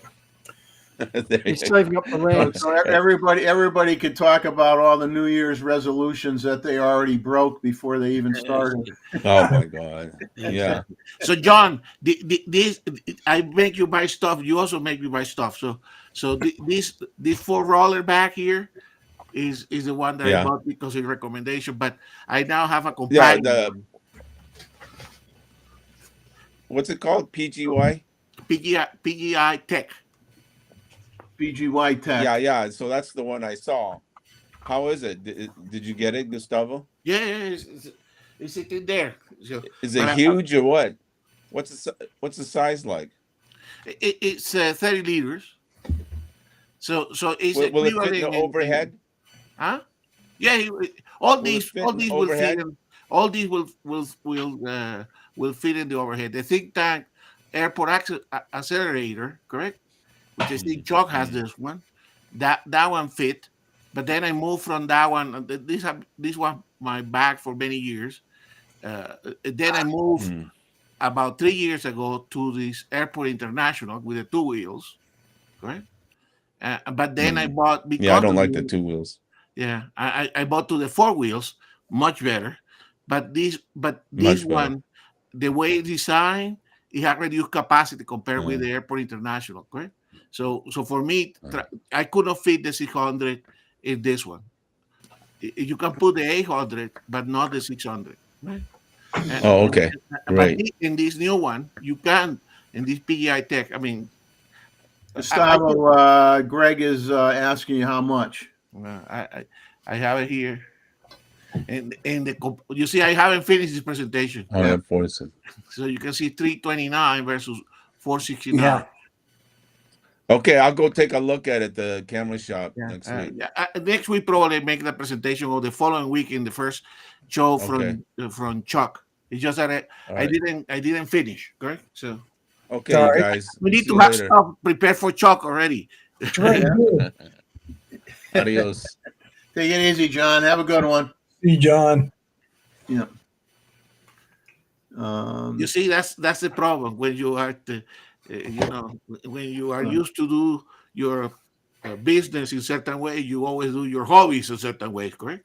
So See, it's best not to be on any of these shows because they always cost us money. exactly. It's just as bad watching these shows. Yeah, That's yeah. expensive too. Just when you think you calm down your gas problem, then all of a sudden somebody ignites the match, and you go, "Uh-oh." But definitely, Jeff, that will be a good bag for travel to kind of Costa Rica, or if you have a lot of airport stuff, correct? And it will price. It's so I chose next week, and I put my camera in and I take some photos. That's what I'm missing here. So if Greg is thinking about buying it, I can tell you up front, I'm going to recommend it for the price. Now with this, I think it's Now's the time to buy it. If you can buy it now, day 37, exactly. 37, 3, oh, man, 30% off. Oh, Yep. wow, Yep. that's good. So Um, there you have it. So Greg, next week's show is the photo review. So that's going to be on this channel, same time as always, 9 p.m. Eastern Standard Time. Then the following week, January 11th, you're going to have Chuck Talks on AP Studios through Chuck's YouTube channel. And Try. that will also start at 9 p.m. Eastern Standard Time. So the times are the same. It's just that the first Saturday of the month is on my YouTube channel, through my YouTube channel, and the rest of the Saturdays of the month are through Chuck's YouTube channel. So 9 p.m. is a constant starting time for both shows. and you can show you can share this one now, Jeff, as well. It's a reminder for next week, but also that will be kind of a reminder for for the future as well, right? Yeah, Gustavo put a slide together that he's gonna reminder here. Yeah. So I will send that to everybody. I mean that is a panelist here, Randall and David, John Ishii. So is that I send it in PDF form so that you can modify. So if we are in Chuck channel and we are not and I'm not available, then you guys can edit that one and share it for reminding people February, March photo reviews. Correct? So it will be the editable form of so here you can see all the same stuff that we typically have on that message that Jeff put, which is the date. The images will still be sent to a selected imagery, okay, at gmail.com. The format and preferably 2 weeks before the review, correct? So unusual. So this is a kind of preparation for this initial transition. Yep. So in either case, whether it be the photo review or Chuck Talks, as we say, be there or be square, man. There you go. Hey, Gustavo, I need to talk to you. Whenever you need to, for sure. All right. I'll give you my phone and your name. I can send you an email, Chuck. Okay. All right. And then you can send me back the whatever else you need from me. Okay. Yeah. Okay. Well, my puppy woke up. My 8-year-old puppy. I always call her my puppy, even though she's not a puppy anymore. My wife reminds me of that, but I'm like, she's a puppy. She's small. She's only going to be my puppy. Randall probably does the same thing with his dog. Yeah. I refuse to say she's not a puppy. It's just not gonna do it. The other things on the Nikon front was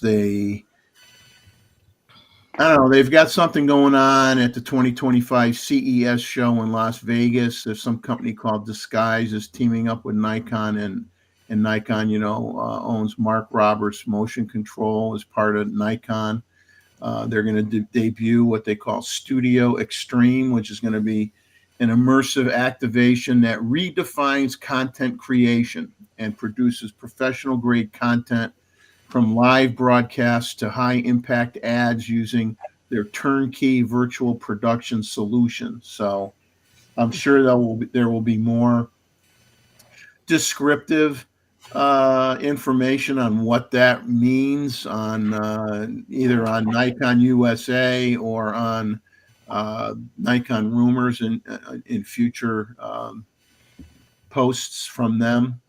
But that's something they popped out with, as well as a warning that there's going to be a big wave of AI generated Nikon rumors where scammers are too lazy to even write a clickbait blog post. So Nikon Rumors is already getting teed up over what they're seeing and what we've all seen for a while now, where there's a lot of content out there, irregardless of the genre, where people are making a lot of money on channels where they're doing very little work and they're not even creating their own content. They're not even using their own pictures, and they're just slapping stuff together. And the AI can make things look very good to most eyes, most people. And a lot of, and now I think that YouTube has come out with a policy that if you have content that is AI generated, you have to make note of that. But I don't know that they are. The question, Jeff, is with contents, it doesn't matter how it's made, whether it will be compelling. If they make boring, non-compelling, yes, it's going to make us click looking for the right information. But one thing for sure, replacing this for the people that have this, that go through this pain, it's going to be a little bit more challenging, correct? Having a conversation. Yeah. But it's just it is something that can get under your skin quickly. But anyway, a few things that Sony talked about, and like I said, there wasn't a lot because most of the rumor channels were still having carryover material from the last couple days before Christmas. Who was selling what at the best price, and everybody advertising on their respective web pages. And Patchy, you got to go out. Is that your problem? You need Daddy to take you out? You got to wait a minute. So the problem, Jeff, is at this time of the year, it's all this end of the year review. The TV is full of those. The YouTube is full of those.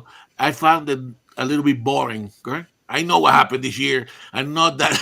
yeah, I don't need the blow by blow of the Exactly. year in review. I mean, we live the year in review week by week. You know what I'm saying? Exactly. I mean, like I said, Sony didn't have too much. They they talked about the next door edge and NEXTORAGE that makes CFE cards. They got the 4.0 Type A cards for the Sony cameras. They got a 1024 gigabyte card for $538, a 512 gigabyte for $225, and they have a new 4.0 reader for $119.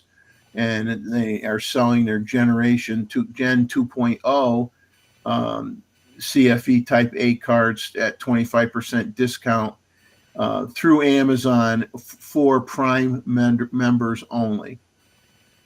So if you're a Prime member, you could get 25% off the version 2.0 generation of the CFE cards for Sony. They had a bunch of, they had several, not a bunch, I'll correct myself. They had several new reviews on the Sony A1 Mark II and the 28-70 f2 GM lens on the Sony Alpha Rumors. And they did a survey, which I don't know if the survey ended or they just shared, what the results are so far. Is they asked people out in their, who view their viewers anyway, what are the top 3 lenses that people want Sony to make? And they came out with a 24-105 f2.8 OSS lens, a 1-500 f4 GM lens, and a 2-400 f4 GM with a 1.4 times TC built in. So those were the top 3 so far. I don't know if they're going to put out adjustments to that because I'm not sure when the survey ends, to be honest with you. And of course, the Godox flash we talked about that's available now for the 100 watt second flash that's available for the Nikon is also available for Sony, and it's also available for Fuji. And I'm sure, I'm not so sure about Canon, but I know it's available for Fuji and it's available for Sony. They had an article that they published on December 20th saying that the A1 Mark II was shipping out through the U.S. stores. But then if you ordered it on that day, the 20th of December, it was no longer in stock. And then Sony came out with the statement that we're used to hearing basically from all camera manufacturers for the most part, not on every camera release, but the old, demand was higher than expected comment. We're doing the best we can, but but that's good. I mean, I don't, I'm not, I want to see all these camera companies survive. So I don't sit here and poo-poo Sony and say, oh, I wish your A1 II sucked and nobody wants to buy it. I don't look at it that way. I'm like,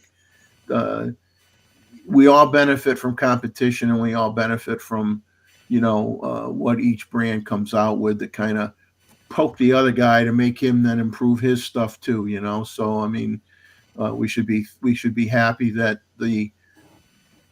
I think when they come out with the final, well, most of these camera companies year end isn't until April 1st or the end of March of next year, but I'm sure the trend line is going to show that this year was very an improvement from the year before in terms of camera and lens sales. Sony also confirmed that Sigma has a recall on their 24-70 f2.8 DG DN2 lens, and Sigma stated the following, that they've confirmed that some of those lenses, they're art lenses, when focusing on the wide end may not be able to focus to infinity or may experience reduced focusing accuracy. And they want to inform you that they begin providing readjustment of the focus position free of charge starting today. And you go on their website apparently, and it only affects certain serial numbers that were manufactured. So it isn't like a problem with every single one of those lenses. It's just a certain range of lenses. So I think you'll be able to go in there and put in your serial number, and it'll tell you whether or not it has the issue and that you should send it back to them. Now, if you want to watch a non-typical, very non-typical Sony A1 Mark II review, go to the YouTube video that Sony Alpha Rumors has on their site, and they have several reviews. But I like this guy a lot. I watch him as often as I can. Is Hugh Brownstone from Three Blind Men and an Elephant did a review on that camera, and of course that the A1 Mark II is not a camera that fits his genre of photography, because he is primarily a street photographer. And so, that camera isn't necessary. That camera is touted as more of a sports wildlife camera than something that one would use for street photography. But he did come out with a review on it. And all I'm going to say is many of his talking points, you can apply a lot of what he says. It kind of fits a lot of the competitors' top tier cameras to some extent as well. So I'm going to let you do the old connect the dots to what discussion points might apply to the camera that you choose to use. But he's a very, very interesting guy. He has a very good style, a very good speaking voice, and I do enjoy checking out his channel every once in a while, even though I don't predominantly do street photography. Gustavo, do you have anything you want to? I'll let you guys kind of pick it up for a few minutes. I got to take this dog out because I don't want to have any problem behind my chair here in a few minutes. So yeah, I'm going to let her out now, and I will be back. So I'll let you guys either see what's going on in the chat here for a few minutes and bring up some topics, and I'll be back in a few. Yeah. There you go, buddy. Yeah. So the other things that I have in preparation and promise you guys is going to make you I got a presentation for you guys on visiting Yellowstone in the spring, because if you want to do that, you probably have to make reservations pretty soon here. So I'm working on that presentation. That probably will do that in the first or second show from Chuck, correct? And yeah, so that's what I have in the pipeline, and I have another presentation that I've been working off and on some tripod accessories. Okay, so that's what's going on. So I will review the bag. Actually, the bags were here, and I just took them out because I didn't want to finish the presentation. But indeed, those roller bags, certainly as we get older, is much better. One of the two things about that bag as well, that roller derby think tank is only a roller bag. That PGI Tech bag has also straps, so you can convert it in a backpack, which is good, correct? Because if you don't want to drag your wheels if there is sand and stuff in the ground, correct? Yeah. So for that reason, but it's not a think tank quality. In terms of, think tank is probably a top quality on bag. This is I think these are made in China, and it looks good quality, but durability is something that I cannot tell you anything about until I use it. Correct?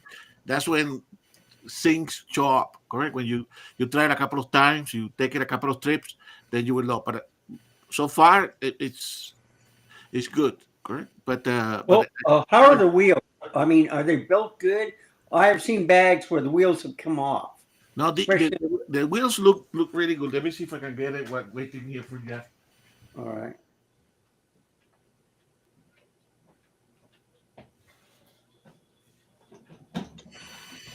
So this is the bag, right?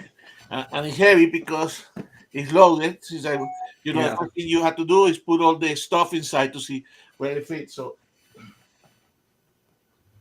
So are the wheels carbon fiber, or are they rubber, or are they plastic? So Yeah, this they is come how off. these are the wheels look like. They're plastic. It has, and that's the portion Okay. that so they seem to be reasonably well made. Okay. Okay. Okay. But and of course they go 360 and they are detachable. But again, I don't know. I know with Think Tank, it's going to be good. Yeah. With this one, I don't know. Yeah. So, Well, all right. So the secret is getting those. Let's say if one falls off, can you order one? Because I've gone to some sites where you have to buy the whole darn thing yeah, again. so Randall, indeed, these are not kind of these wheels are not like the ones that you get in a roller suitcase. They're much better. Yeah. But I know with Think Tank, because they tell you that, correct? And it's a company that is well established. If for any reason the wheels get damaged, you can order another one, correct? Yep. This being a Chinese company, I don't know whether that will be the case. Correct? Yeah.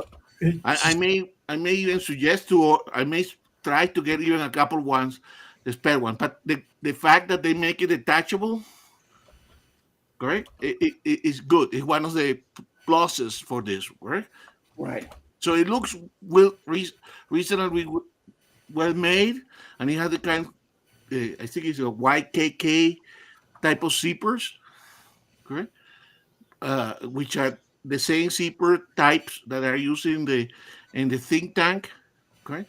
But again, I mean, you have to use it, okay? And it just arrived here in my home on Monday. Okay? So the first thing is, take everything out, inspect the tag, inspect the bag, take all the compartments, see whether it will fit what you want it to fit. Right? Because one thing for sure, if I want to take the 600, right, because it doesn't fit into the roller derby bag, I have to take it in the little, in the same pouch that we have with the 800, the Nikon bag. That's not practical.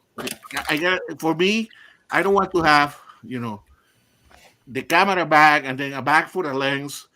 Right. It's not practical. You have to be in your camera bag, so you have one thing. Right?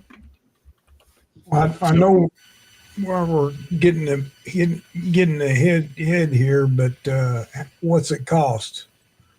It's 300 and it's like a 360. I put the slide before, while the roller derby is like 460. So it's about $100 less than the so so I went for it, right? So Okay.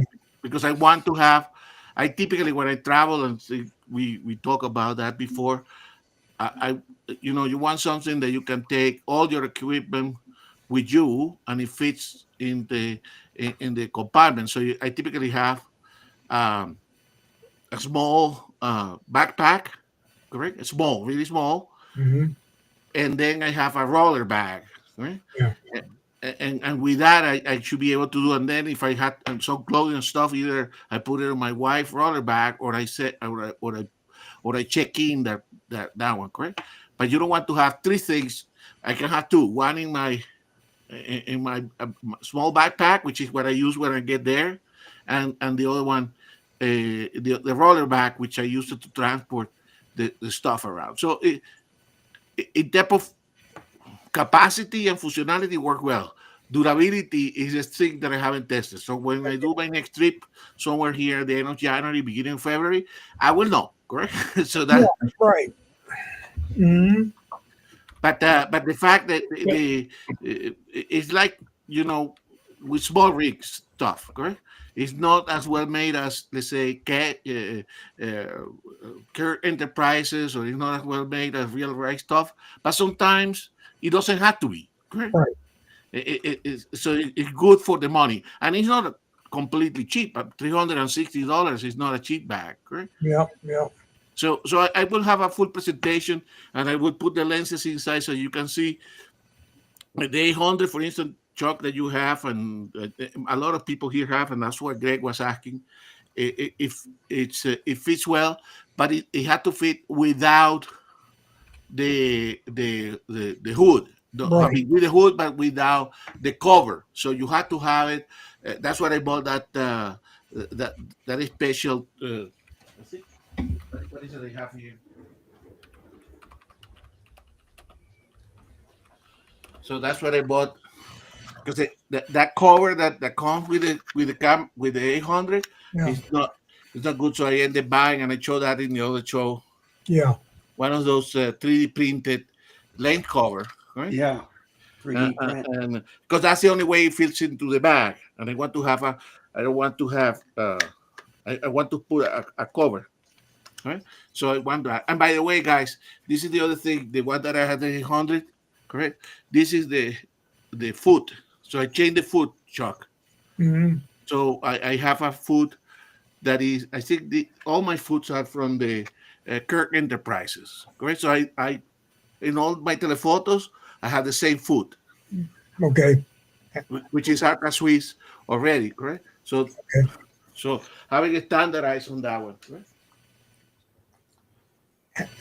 How did you get that foot?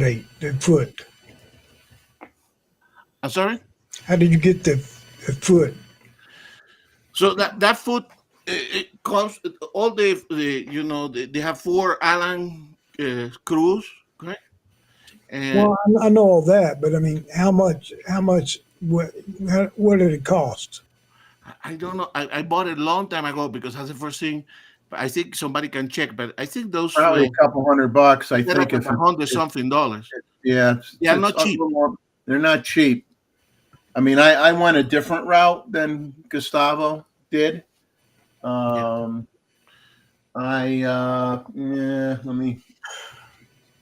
bought because I changed.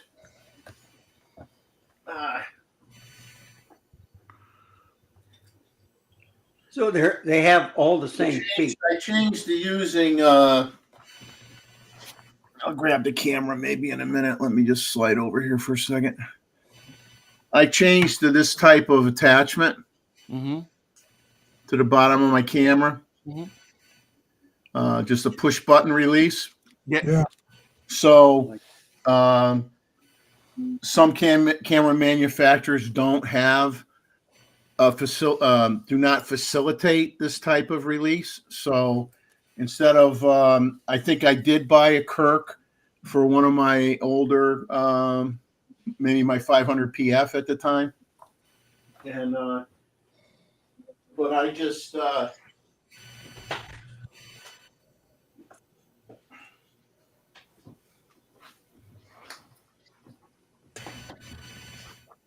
buy this plate here. Exactly. This plate here is made by Pro Media Gear, and it's like less than $100. Okay. And I put this on most of mine, and so I could just plug right into this, and you could buy different lengths, and this is probably like the 4-inch length one, I believe, and I could just carry it around like this, not a big deal. Yeah. No, But when I'm using the when I am hooking this up, okay, I have that around my shoulder, and the camera just stays by my side. And if Okay. I want to not have the camera maybe bouncing off my leg or whatever, I mean, I just put my hand on the handle as I'm walking with it. It's not a big deal. The difference is the Kirk that you have, Gustavo. Yeah. It fits onto it doesn't fit on top of the shelf. No, right? you're taking this Yeah. whole piece off. Yeah. Exactly. Yeah, You're taking that whole piece off from Nikon, and you're putting the Yeah. Kirk foot on Good. it. All right. And Yeah, for me, I just, All right. I'm more on the cost-effective side here. Right. yeah, I'm a little bit more of an idiot. I'd like to replace it completely because I don't want to have that many things. And I think Jim, the real Nikon lover, also mentioned the 180 to 600. Remember, Jeff is fanatic of the camera. My only gas is on the telephoto, so I do spend my time on the telephotos. By the way, that review that I have, Jeff, that suggestion, the presentation is also on those attachment system because the Kirk, you see, has that attachment as well, correct? Yeah. So you can see, you can fit it here. Now, so this is to be fit into a peak design type of, see, it has the same. Let me drag you over here. All right. Yeah. Yeah. So I showed that presentation. I have that presentation also halfway through, correct? But I think, as an engineer, correct, I like to standardize. So I like to have the same food in all my lenses, correct? So Okay. So, hey, Gustavo, when you do the great presentation, you Mhm. get with the, having the different foots there with the price will be something real. Yeah, and as I said, I have the, and that's what it takes a while, correct? You have to put the prices, you have to go, and you have to put the current prices, correct? But this is on this that the other presentation is on straps and special attachment like this, correct? Right. Because I use the same system as well in the tripods, and actually that's the main issue, correct? That you can have the same strap to attach to the tripod, to attach to the camera, to attach to the, to the different, to the L plate, correct? So having some standardization that your equipment can be moved from one. And know where to get them from. Exactly. Okay. All right. Yeah. I put it. That's what I said. You see the one on the back is almost finished. It has couple of slides, and I had to photograph my own bag, right? All right. But I know. Let me show you the other thing here. Yeah, I also have that little peak design doohickey. Yep. As well. Depending on how I want to do things, I have this so that I could use it on the peak design strap. If I don't want to use the otother strap, I could just use this. But those, yeah. Okay. Yeah. Yeah. And you so this is the one that Jim was mentioned. So this is the 180 to 600, correct? And this is also the Kirk Enterprise food, correct? So it's the same food, but for this lens, right? Now this one has a more complicated construction because it has this attachment to support the lens in 2 points, so we make it very steady, right? Okay. So I do, as we all here, I like my gadgets, but my gadgets are associated with transporting these telephotos, correct? Yeah. Like for instance, this one, Jeff. When I make that presentation, you see, this is another very useful gadget, okay?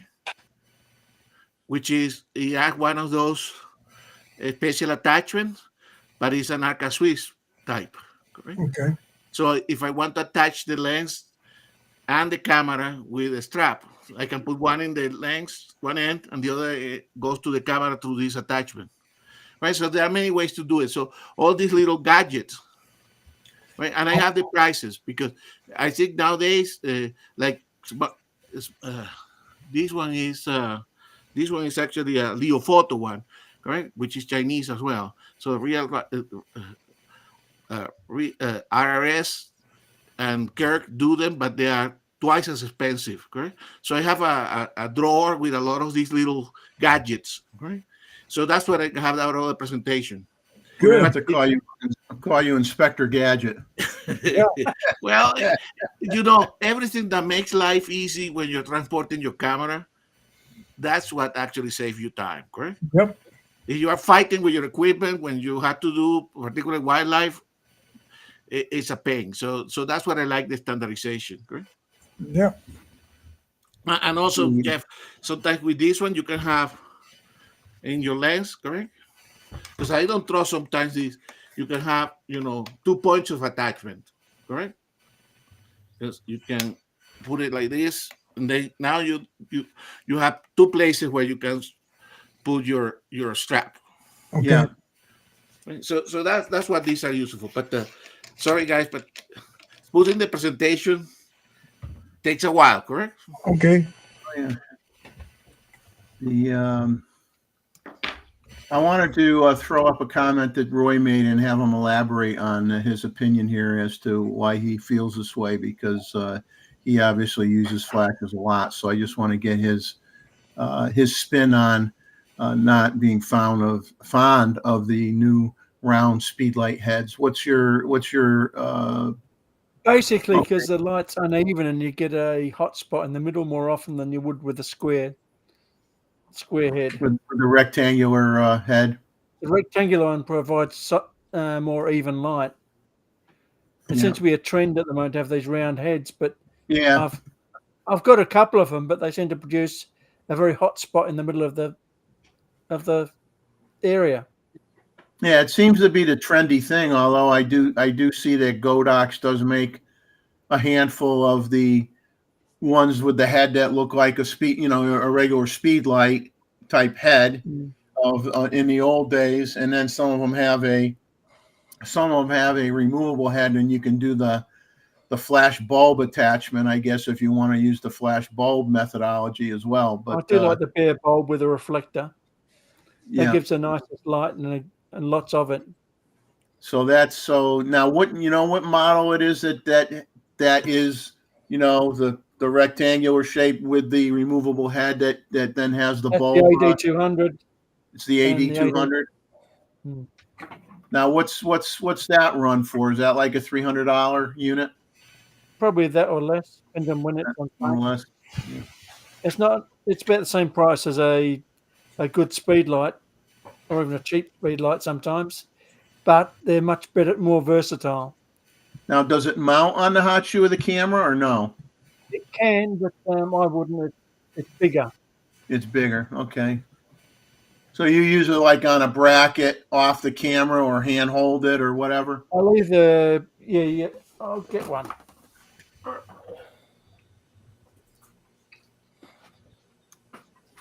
Oh, wait a minute. Well. The light.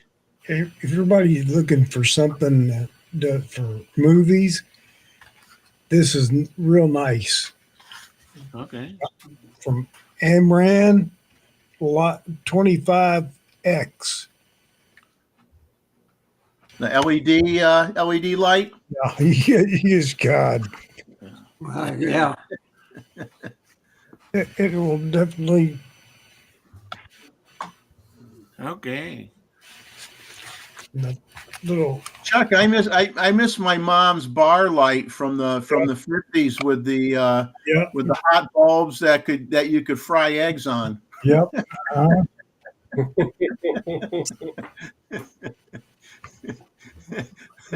My sweetie got this for me for Christmas. All right. Good deal. Roy, you got your It's the AD200. It's got this is removable bracket. yeah. You've got bare bulb. I can remember it which way it turns. I know we have it on. Anyway, that comes off. Inside you've got a bare bulb. Yeah. You can see it. Yeah. And that gives the nicest light and nice and even and fairly powerful. So that you're using a wireless trigger on your camera, and that's on a stand. Godox one. The Godox one. Whatever they call it. Yeah. The X, It's got, transmitter. yeah, I've Go got to 3 or X. 4 different types of heads, but this is Okay. the one I use all the time. Just gives it the most light and the most even. I've got the Fresnel head and the round head and the LED head, but I don't use them as much. LED is good, but not for still stuff. So you and Chuck could have a flash off. Yeah. Lightsabers. Lightsabers, yeah. I've got the AD 600 for outdoors as well. There's the bulb. Yeah. Yeah, I mean that seems to be a pretty cost-effective solution. And if you're using a light box or an umbrella, the bare bulb is much more effective. Yeah.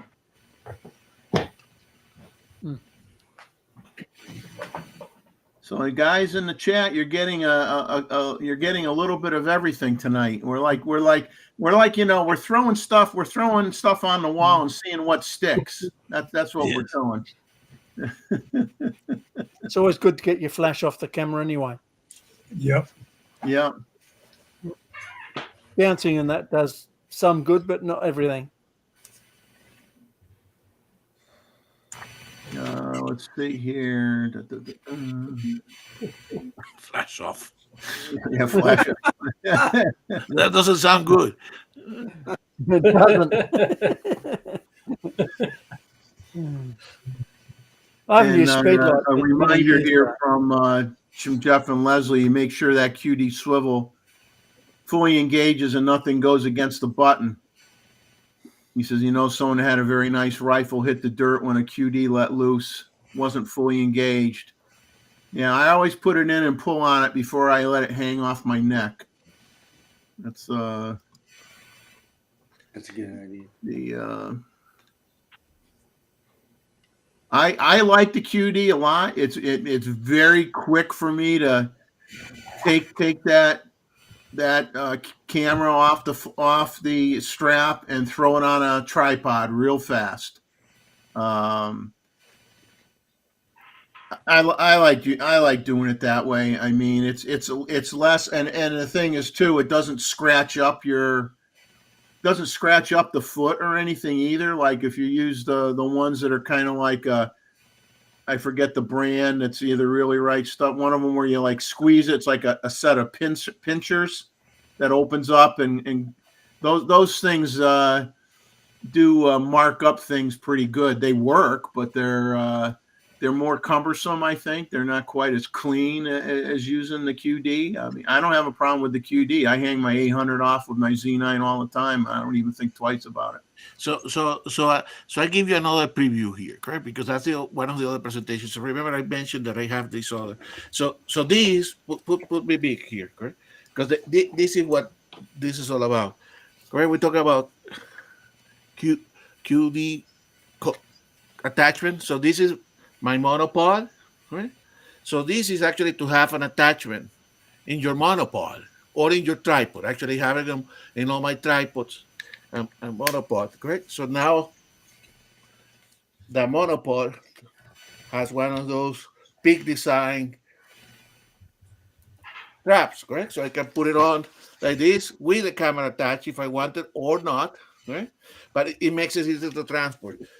So this gadget here, so let me take the problem with it. Sometimes see this little gadget here is the one that I'm going to talk in the presentation. It basically allows you to put it in your leg. In this case, this is the Real Right Stuff, correct? So you have to go, and that's what it's a more complicated presentation because you have to measure with your calipers the vernier, the diameter of your the tube. diameter exactly that you want, right?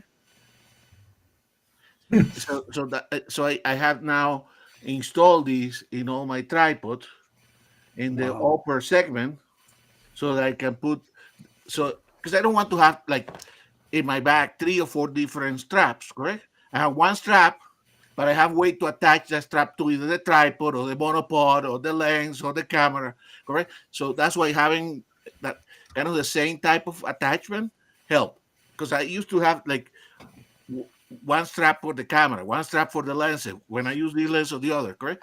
But carry the tripods is important, correct? So in this case, that Yeah. one that is allowed. But And I would tell Paul, they are trustworthy. I mean, you check them like anything else, but you got to remember that the QDs is something that's been used by the military for a long, long time. So if it's good enough for the military, it should be more than good enough for us guys with our camera gear. I would not think twice about using it. I have no issues with it at all. yeah, I agree. Sometimes that's what I sometimes want, two attachments, correct, rather than one attachment, right? So, but the definitely having, and that's where you want to spend perhaps a little bit more money and buy the better quality ones, correct? But in that video, I show the different of these that you can put in. I mean, once you, like for instance, the I think it's a small rig or the Leo Photo one, compared with the real right stuff on this attachment to the leg. This one has 4 screws, correct? These have 4 screws. The one in the Leo Photo has only 2 screws. Now the Leo Photo is half of the price of this one, correct? So that's the compromises that you have to make, okay? But the tricky part is, taking your vernier, measuring correctly, and remember you are mismatching tripod, correct? This is a Gitzo monopod, so you have to do some Homework, a little bit of homework. a little bit of homework, correct? Yeah. But anyway, so that's why that presentation is a little bit more complicated, because you have to look at all, and then I had to put it in one system, take a photo, put it in another system, because the versatility comes from having the same type of attachment for all the different, the tripods, the monopod, the camera, the lenses, correct? Yeah. Yeah, here's a comment. I really right stuff sells the QD separately, like $12 to $15. Exactly. Like the D-ring one there that Gustavo and I both showed, that we just put the Peak Design lanyard on it. And then that way, if you have the Peak Design strap and you want to have, you want to hook it up to the bottom of your, what I do sometimes, you could hook one up to the camera body. You could hook the other one up to the QD on the lens if you use that, or you could get the attachment that Gustavo showed earlier, so that you have 2 QD points on the foot of the lens. Exactly. And you can have the strap. You can have one of those D types on with the Peak Design doohickey on it, and have that at both ends of the strap, and hook it up just to the foot, with 2 QDs to the foot with the adapter that he had. So there's like a gazillion combinations that you can find out there, and everybody has their own preference, and no one makes any commission from anything we talk about. Exactly. And that's the issue, correct? And like any engineering is standardization. You have to do a little bit of standardization so that your system is efficient, correct? Yeah. So let's see. Albert's confirming Roy's comment that the round flashes give way more hot spots than the box shade flashes do. It's funny that they've become so popular too. Yeah, I don't. But they make plenty of adapters to hook on to, whether it be older speed lights or the ones that are shaped like speed lights, but they're more like strobes.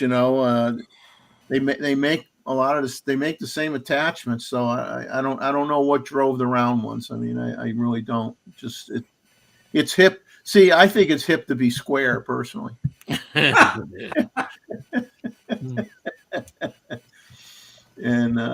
Flintlocks in house. Hip to be spare.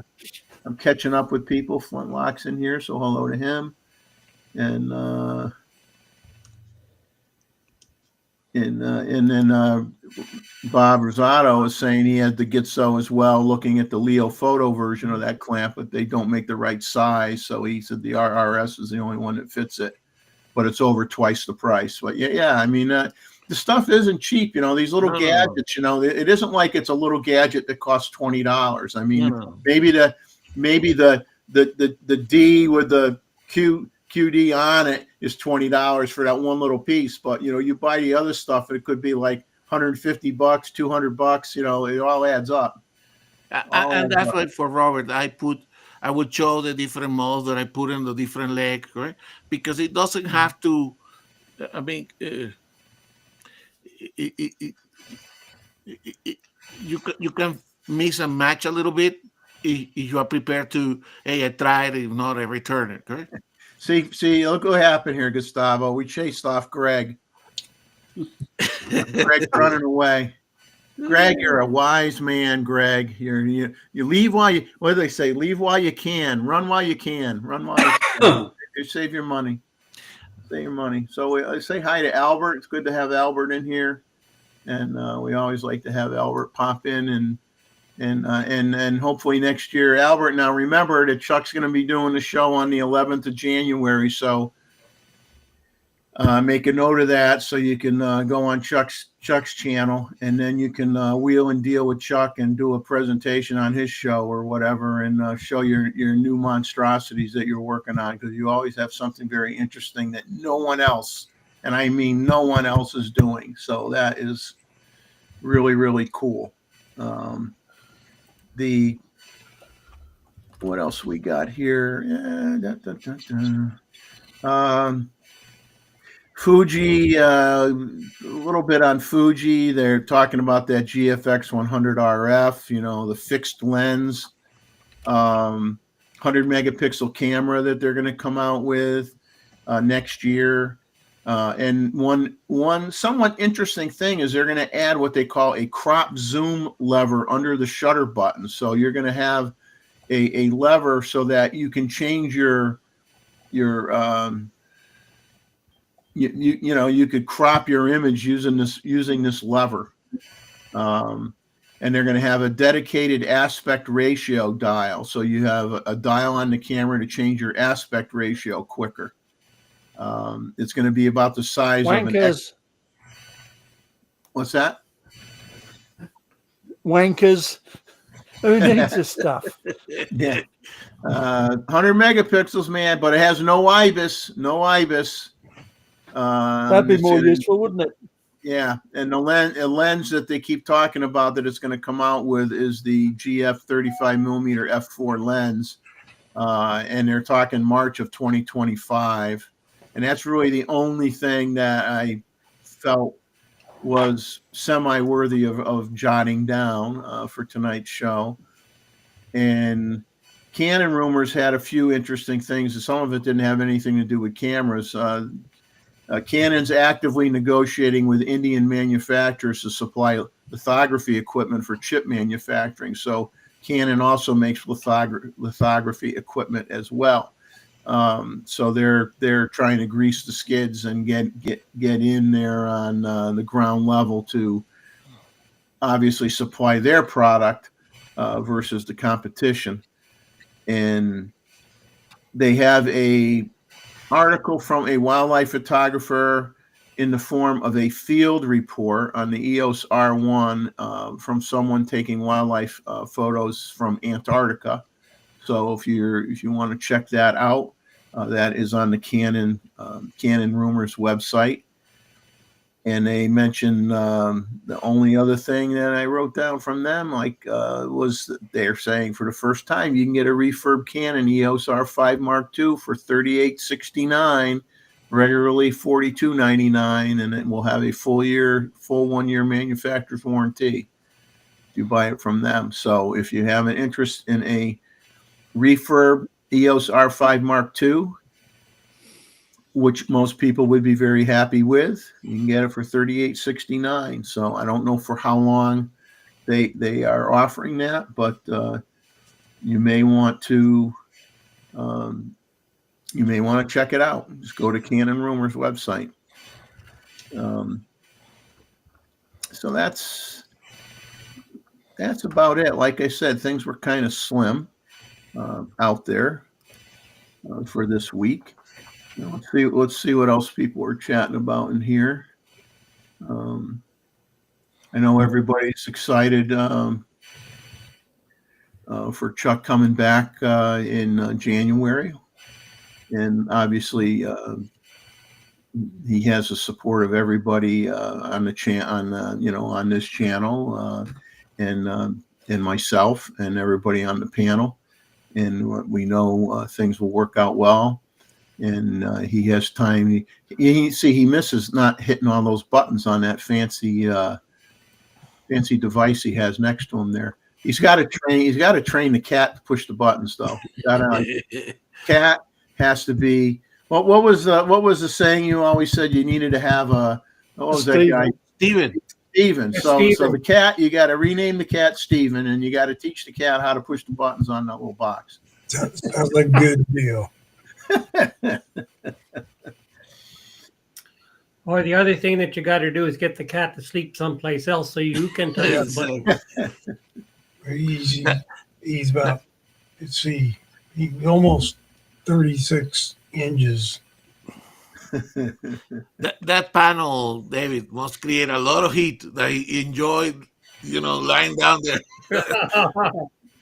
Yeah. It's got to be something there for the cat to like it, Yeah. And then it's close to Chuck, so that Chuck can just reach over and pet it, and the odd Cats time. are not stupid. No, cats are smart. Cats are smart. Dogs are smart too. Animals are smart, period. My wife doesn't give animals much credit. She thinks the animals aren't that smart. And it's like, she's learning, though. She's learning that they really are smart. She doesn't want to admit it, but, they really are smart. I'll say, did you see what the dog did? Did you see how the dog reacted when you said something or whatever? And, they are smart. Animals are smart. Smarter than some people I know. Let's put it that way. I would say that most people. Yeah, well, I wanted to be nicer about it, not generalize that much, but that's probably true. I mean, what's the saying? I'd rather have I would be more comfortable around a bunch of dogs than a group of people. That's more than likely true. When for this 75th show here, being the last one, this was before the group of us had some conversation about what was going to go on with the channel and who was going to do what and how we were going to do everything. And I put together a kind of a farewell video. And this was before I had volunteered to do the photo of the month, continuing to do that. So since I put the effort in doing the video, and you'll have to excuse any moments in there where I might get a little tad emotional, I'll share it with you guys. It's like 20 minutes long. And it's kind of like a little bit of a photo history lesson at the same time. Because I don't know when to shut up. So I'll share that video with you, and then by the time we're done with that, we'll have a few minutes to talk before we end the show, and then we move forward with our 2025 agenda. And just a reminder, try to send in some pictures if you possibly can next week for the photo review on January 4th. We got 31 images, and to be honest with you, probably, half those images are from everybody you're seeing on your screen right now. And I don't want the photo review to end up being the primarily the panel members' contributions. I want it to be the people that are in the chat. Not that we don't have images to share, but I don't want to have to be too heavy with our contributions to the show. I want it to be about everybody that's in the chat. So we need about another 30 images to get to a good show. Yeah, we need another 30 images. Yeah, and David just said he sent in 5 more, so that's good. And John said he was going to send some in too, and so that'll help out. And so anyway, I'm gonna try to find this video here. And I did something different. I did the video in iMovie, which I never used before. I don't know why. I thought I would be lazy. I wasn't really sure I was going to do one. And then I said, do I really want to mess with Final Cut Pro? Because that kind of drives me nuts sometimes. I go, oh, iMovie should be so much easier. Yeah, when you've never used it and you go to use it, and then you say to yourself, I should have just used Final Cut Pro because I had some problems with iMovie, and it took me a while to figure out how to get rid of the problem. And in the end, it probably spent more time doing it there than just doing Final Cut Pro. So be careful what you wish for or what you think is gonna work. So I'm gonna bring up the video, and I'm gonna have to put up the volume on at my end. My end here. So let me give me a second.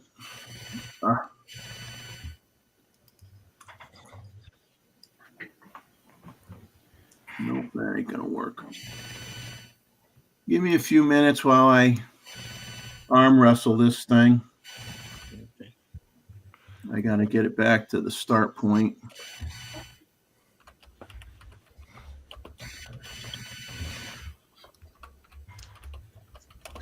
The good thing, Jeff, is that because we're going to have you at least once a month, we are going to be okay.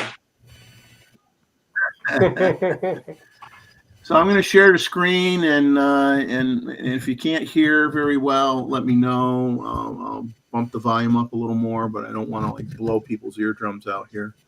So let me get it going.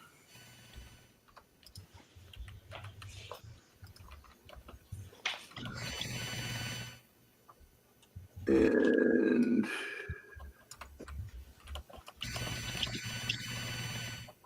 very good. And now I will.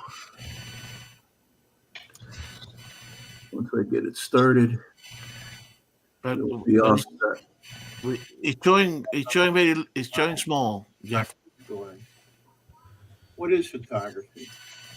Well, it's the ability to capture a special moment in time. It's showing small. A moment that can then be shared with others. All right, let me Stop it. Passing of time better. All you have to do is hit the 2 arrows to the right. No, that right there. Yeah. They were born, and we'll start it over. Oh my. Okay.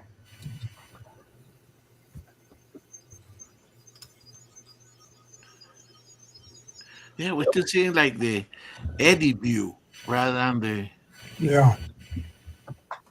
Yeah, here's the. I don't know why it's. There you go.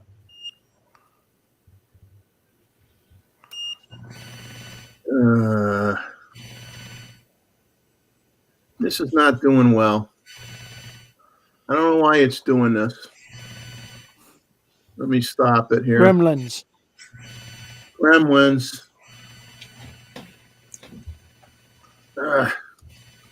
Irritating. I gotta make that bigger.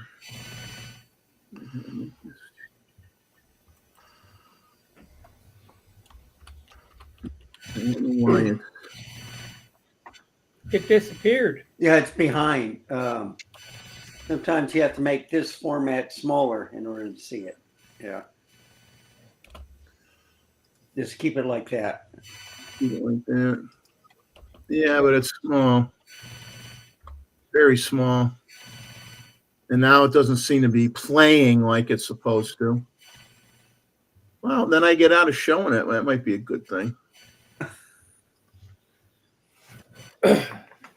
Well, now you got something to show during Chuck's show.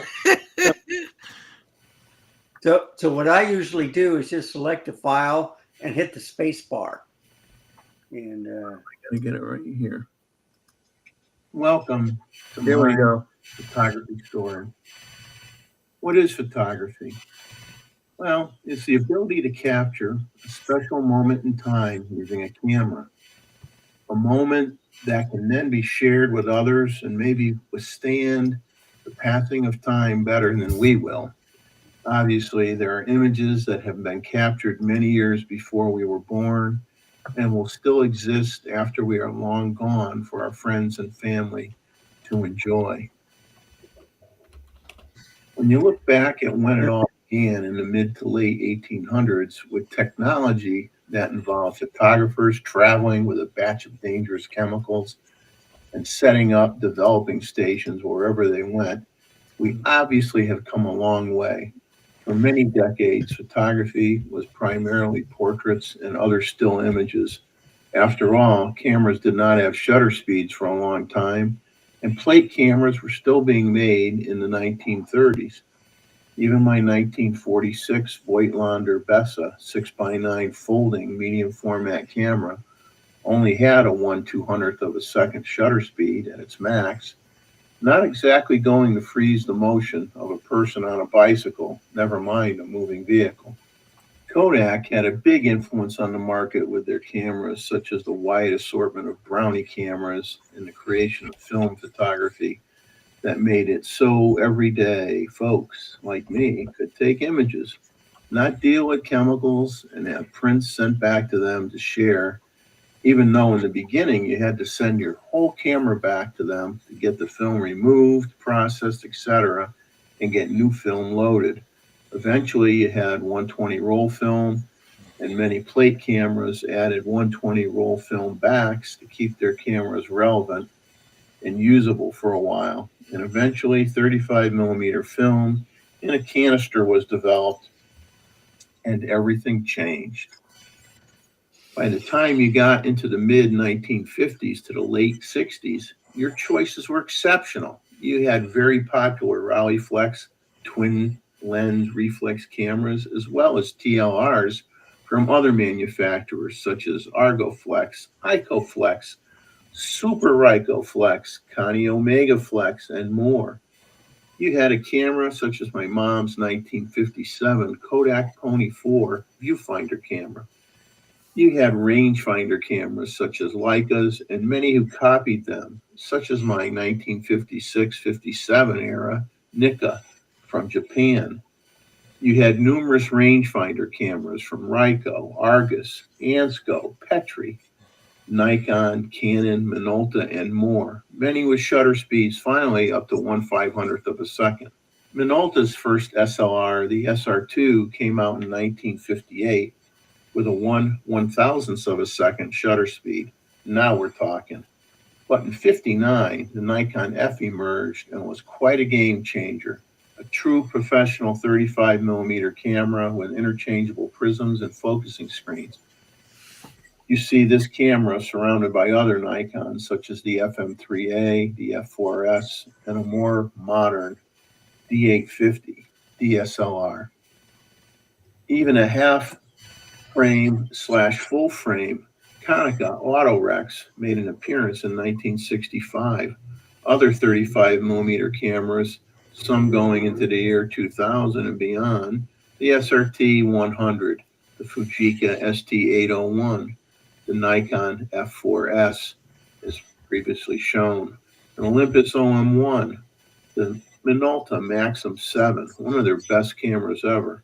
And of course, we had point and shoot cameras as well that were usually very small and could fit in your pocket. This Minolta Prod was not one of them. What you've seen up to this point was a little history regarding cameras, the tools of the trade per se, but the real impact regarding the art of photography is the photographer themselves. What they could capture with these tools, irregardless of what you chose to use. And hopefully they shared that special moment in time that no one else got, and have cherished memories to last a lifetime. There was always something special growing up in my generation when the family gathered around, sitting on couches and chairs or at the kitchen table, going through and sharing photo albums, okay, of previous family picnics or Christmas celebrations or birthdays or what have you. There's something special and tangible when you have a print in your hand and you're looking at it with someone else. I think more of a connection than that you have nowadays with just sharing something on a computer. But real treat back in the day was when we would dig out the old 8mm film that my mom had shot, in many cases years before I was even born, all through my extreme youth, along with my cousins and whatnot. And we would all embarrass ourselves, and my mom let me use the projector and showed me how to use it when I got old enough. And then I became the one that, like, every 4 or 5 years, we would go through and watch those movies together as a family at my grandmother's house all over again. So now I'm just going to share some images that I think represent what I used to see and what people used to capture when I was growing up in my earlier years. We all know what I do now. There's no need to show that, but I thought I'd share some more personal images and tell a little story along the way. So here we go. So we start with the embarrassing photo of myself as a baby. Here's my mom holding me when I was 1 year old and celebrating my second birthday and my parents' 25th wedding anniversary celebration at our church. And an engagement photo from my now wife, Janet. A picture of my dad before I knew him, and a picture showing how I remember him now that he's gone. You do pictures of your children growing up, obviously. And here's a picture of me sitting there pretending I can get that car someday. Christmas at one of our houses. And one of the many weddings that I got requested to do for friends. There were a few, but not a lot. And I did decide after all this that I would not want to be a wedding photographer. And then you take a picture of your favorite toy that you had. And then vacations. Okay, Las Vegas, the M&M guy is my favorite. View of the city. Going to Maine. Getting images in Maine. I love Maine. And this was up near Acadia National Park. Here you are on the top of the mountain. And coming down, I had a Mazda RX-8 back then. And of course, you got to get the lighthouse shots when you can. And some unusual ones as well. This is Myrtle Beach State Park in the early morning. And I would stop. I'd like to do barns and take pictures of barns and things like that. And then you had fall images, or a guy was fly fishing in Salmon River. I would take butterfly shots when I could, old trucks, go to Devil's Hop Yard, get the waterfall in Connecticut and some of the scenery in that area. Always got to get the pumpkin shots for the fall. I think this was in Vermont. I captured this image. It had just rained. This is in Vernon, Connecticut, in the Overlook area, an area where I was pretty high up. And you always take pictures of your dogs. But obviously, back in the day, family was a lot of what you took. My dad with his sister's daughter. This is some pictures from the Big E, one of our biggest, probably the biggest fair on the East Coast. This is inside. They had, horse races. You take pictures of your kids. having fun, going to Florida. This is the smallest drawbridge in the world in Bermuda. A few Bermuda shots. This one actually is in Newport, Rhode Island. Things got a little mixed up here. Now we go back to Bermuda. So I really love Bermuda a lot. Hope to go back again someday. And I have a thing for lighthouses. I'd like to get a lot more lighthouses, and a few shots of the splendor of the cruise ship that we were fortunate enough to go on. And I used to do car races at Lime Rock Park in Connecticut. I used to like doing that. Do black and white images. This is a small chapel in the Myrtle Beach area. Beach shots. Shot inside of an old train.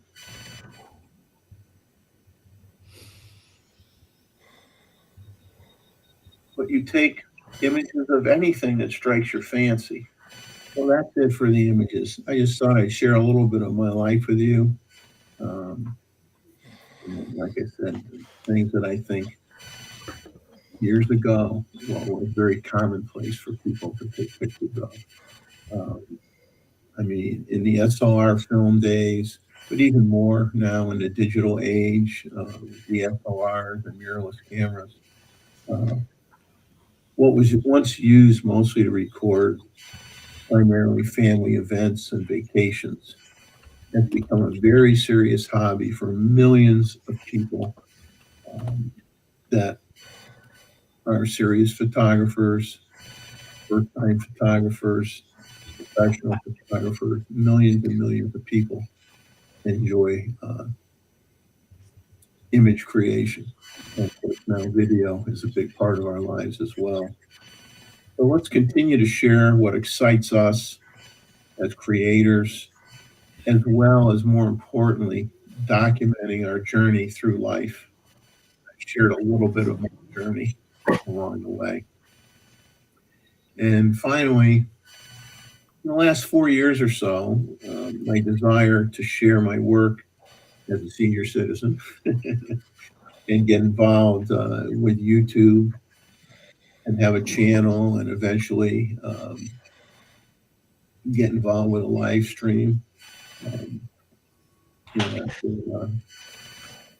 To basically help Chuck out a bit for a while. It was a life-changing event for me. I think all who have viewed my content and participated in the live stream, both within the chat and sharing of information, coming on the show, presenting things from their vacations or tools or techniques, with their type of photography that they do, coming on the panel as a regular or semi-regular guest.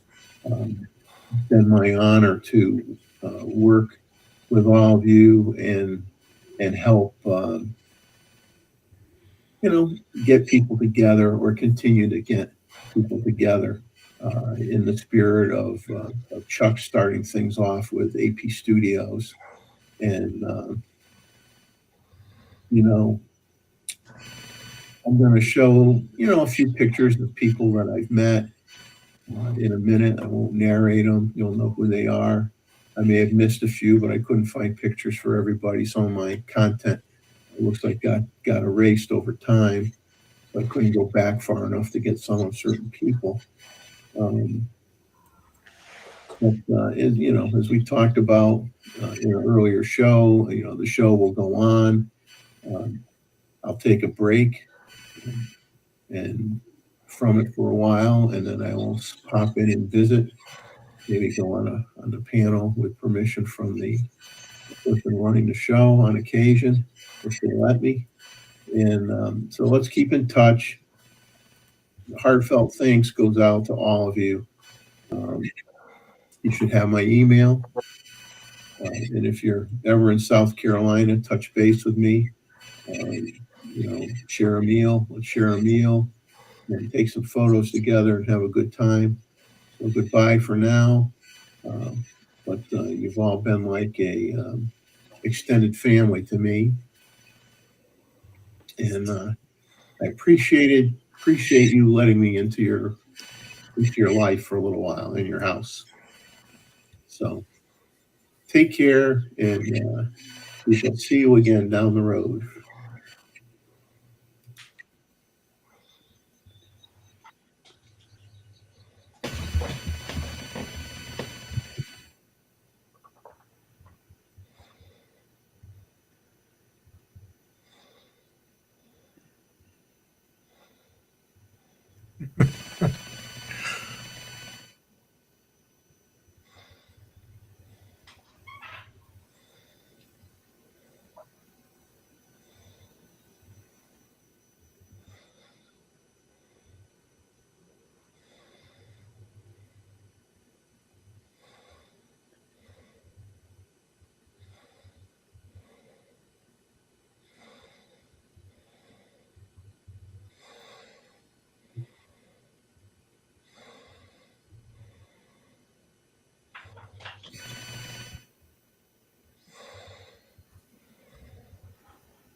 That's that.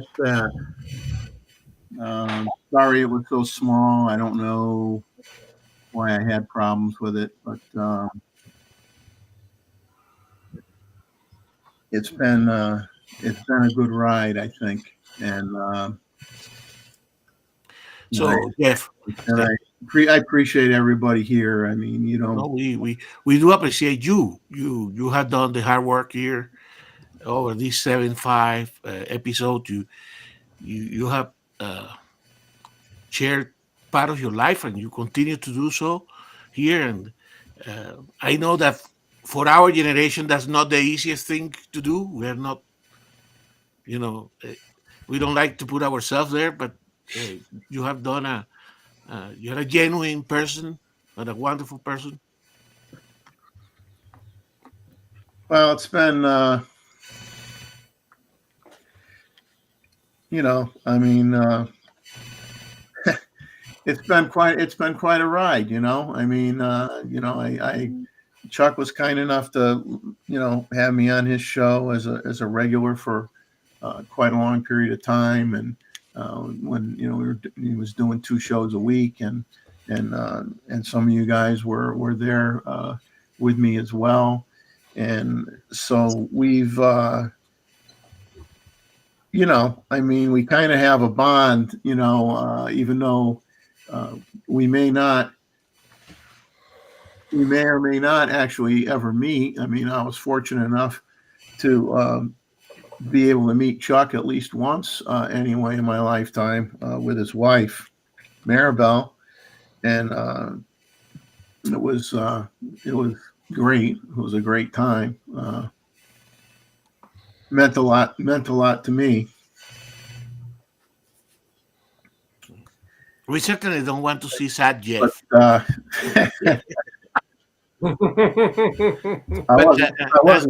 I wasn't planning on sad Jeff showing up. Exactly.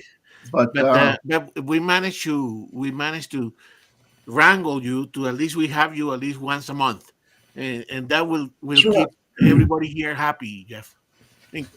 Well, I mean, as I say, the show will go on, and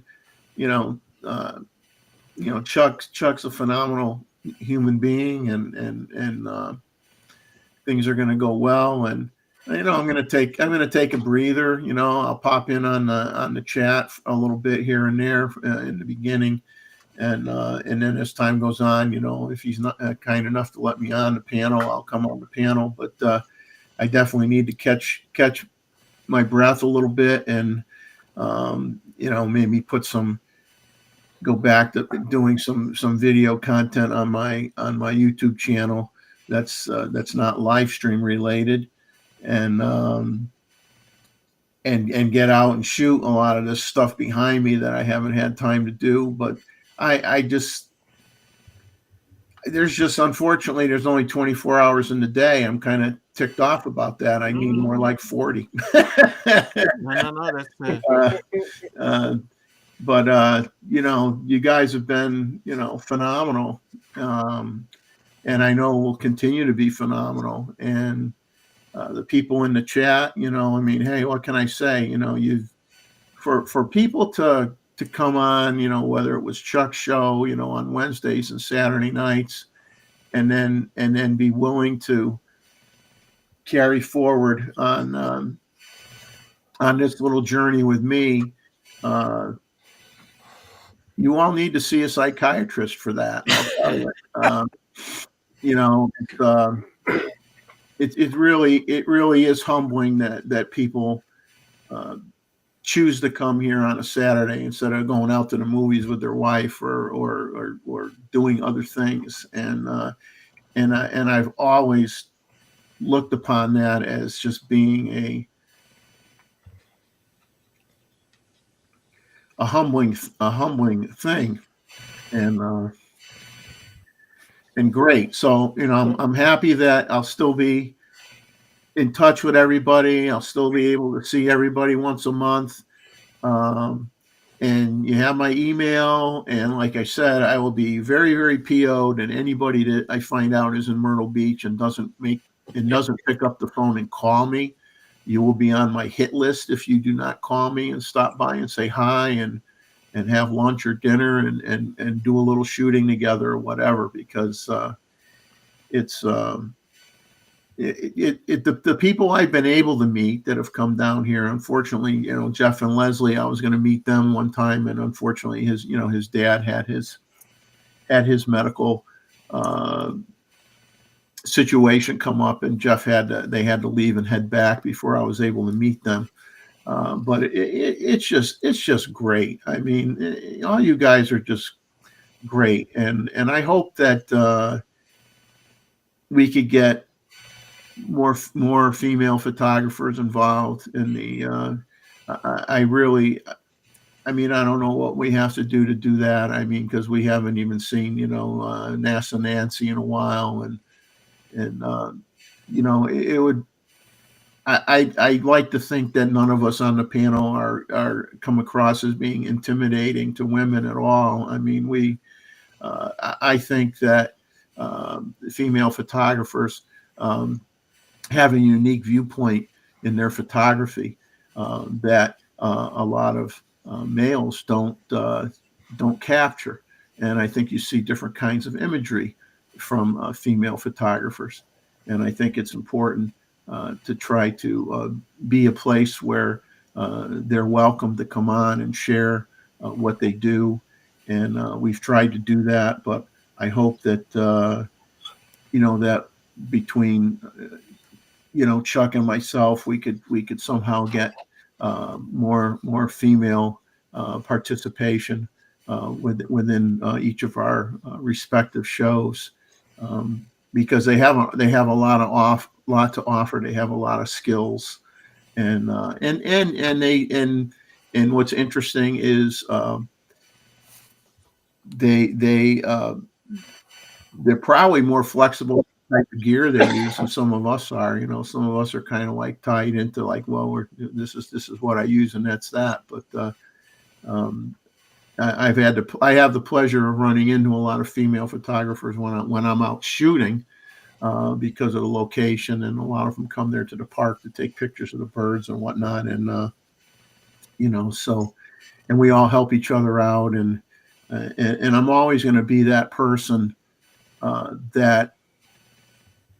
I mean, I've met people. I've seen someone for the first time, and the next thing you know, I'm spending 3 hours walking them through the park and helping them, showing them where they could take pictures and where things are, and so on and so forth. Like I work for the park, which, believe you me, me and the park don't always see eye to eye, but I'll do that with anybody, because to me, I don't ever want to see photography diminish. I don't want to see photography ever die. I think photography, in terms of what that means in people of my generation's life, is you document the history of family, of your family, and your parents did of you when you were young and you were born, and you have all those old black and white images with the month, day, and year printed on them somewhere that you could look at to remind yourself of what life was like in the 50s or the 60s or the 40s or whatever. And I think the visual impact of a print to me is a tangible print that people can pass around and look at and share. Is always to me the best way to really soak in that image and really get to enjoy what you created. So I hope that everybody continues to have a fantastic new year. I hope everybody has a fantastic new year. I hope everybody gets out there and has plenty of photo opportunities for 2025. I hope people are able to go on some trips that they've had planned for a long time and they never quite are able to pull the trigger. I hope to be able to look forward to taking my wife somewhere nice after 45 years plus of working for the same company, and her retiring. She'll be retiring at the end of March. And so, once she does that, we're going to try to plan a trip somewhere, and hopefully Bermuda. I mean, that's what I'm trying to do. And then I hope to go to Costa Rica. And the funny thing is my second cousin, my cousin's son, works for a golf management company in Myrtle Beach, and he's like head of marketing manager, and he travels a lot. And he's a certified card-carrying PGA Tour member, although he never played on the PGA Tour, but he goes through qualifying school, and he always gets qualified, so he could go on tour if he wanted to. And he's a young man and a great guy. And he told me that he went to Costa Rica, and he's not a photographer. He went there and he went on a tour, and then, they all were given binoculars or whatever. And then the guide was pointing out all the birds and the sloths and the different kinds of monkeys and things like that. And he said that was one of the greatest experiences he ever had in his life, was going to Costa Rica. And he says him and his future wife plan on going there again, probably sometime next year or the year after. So I said, well, it's on my bucket list, and I'm going to make sure that I get there somehow, some way, somehow. And so anyway, we move forward. So, by the way, Jeff, you had to export that video and put it on your channel. It was wonderful. It's the old photos. It shows the breadth of your photographic journey with all the different photos. So we're looking forward to seeing it in bigger. Yeah, I'll have to try to import. I think I can import the iMovie into the other app, and then play on the create a video and put it on my show. I apologize for it being so small. I mean, normally I haven't had that problem, but it's the first time I shared an iMovie though too. But yeah, maybe you open it with the, I don't know, with the with the Well, regular. what I always do with a file like that is you select it with your mouse, and then you just hit the space bar, and the Mac will make it large, and you can make it larger if you want, but it doesn't. And it's not. I presume, Rand, that you can play with Apple TV, correct? And you open the Apple TV. Oh yeah, but that's what it is. Is you just select it, hit the space bar. Yeah, but he was opening in the editor, correct? You open it in the Apple TV app, correct? The same file. It should play like a regular. It's in the Mac OS already. So you just select the file. If it's an AVI file, QuickTime file, MOV. whatever, MOV, you just select it with your mouse, and then you hit the space bar. It'll open up the video. We want to see young Jeff. Yeah, young Jeff. Yeah, young Jeff. You could tell that was a beefy looking kid. And I was adopted. I was adopted, and and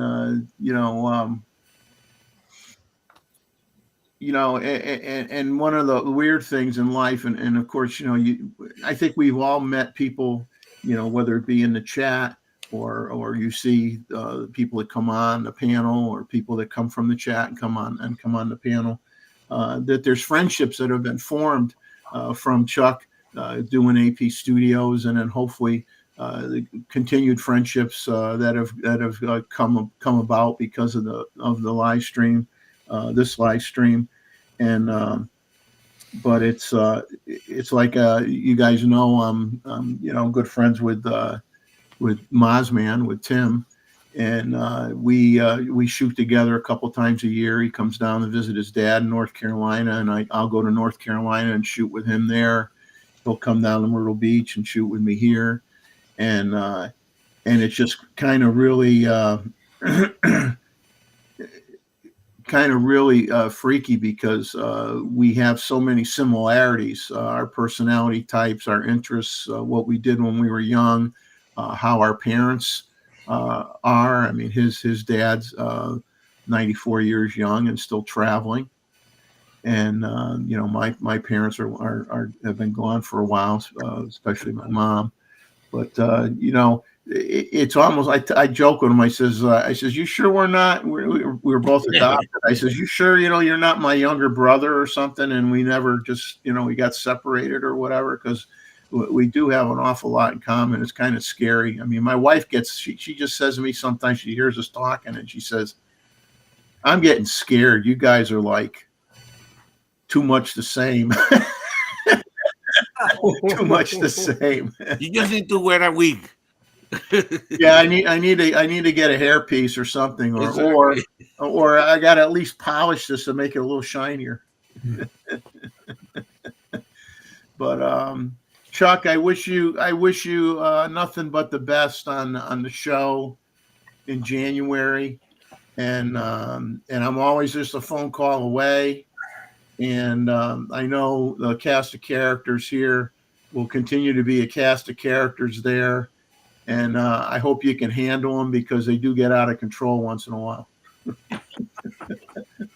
I'm sure. I'm really happy that you're here for the show. But it's it's we got to keep things moving, man. We just got to keep things moving, and I think 2025 will be a great year. I have no doubt for everyone that'll be a great year.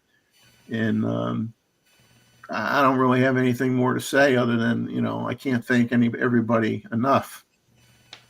Words can't explain the joy and the what it's meant to do it. What it's meant to do it. And imagine now when we see you on this here, correct? Every month, you will have so much to tell us about all the new plans. Yeah, I'll have so much to tell you. Exactly. Hey, I chase people away from the show now.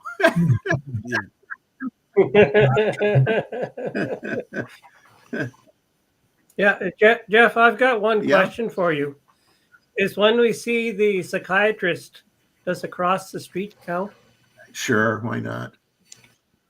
And I got a lot of couches in my house, so when you guys visit, you could pick a couch and we'll have a talk. Yeah.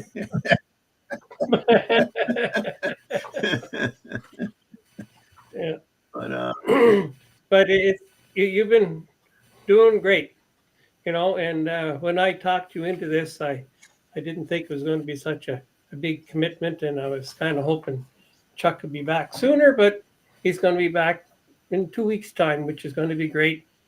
And we'll be here to help Chuck, and if he's got my number, so he can always phone, and so we can organize stuff.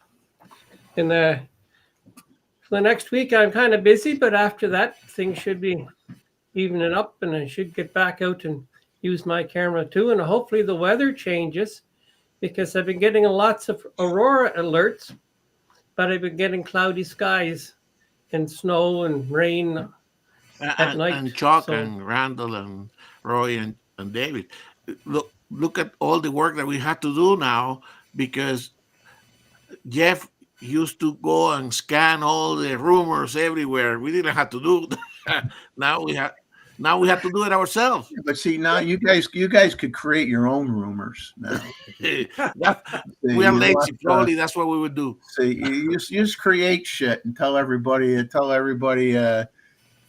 you know, the Nikon cinema camera is coming out next month. Get everybody all riled up and anxious. And yeah, and it's going to have the Z mount rather than the Yeah, RF mount, but it'll have an RF mount adapter, and that'll be nice because then we can start using RF glass on our cameras. but I thank everybody in the chat for your kind comments here. I appreciate it. And back to you. I mean, it's but hey, the photo review thing, we'll do that as long as we can, and as long as people have an interest in it and send in images, we'll try to keep that going. I won't lie, I mean, if participation drops off to very, very few people, then we'll die at the vine, as they say. But as long as we get some active participation with that, we're gonna keep that going, and be a look at the photo review as the warm up for Chuck's episodes. So we're like the warm up guy. We're keeping the bench warm, and then Chuck comes in after that. So we want to keep the bench warm. So keep on visiting the show, and we appreciate it. And I speak here on behalf of Chuck, but also Jeff. We always welcome other people to. That's always was the objective for Chuck, to bring more people together here, correct, and ensure that he will continue doing so.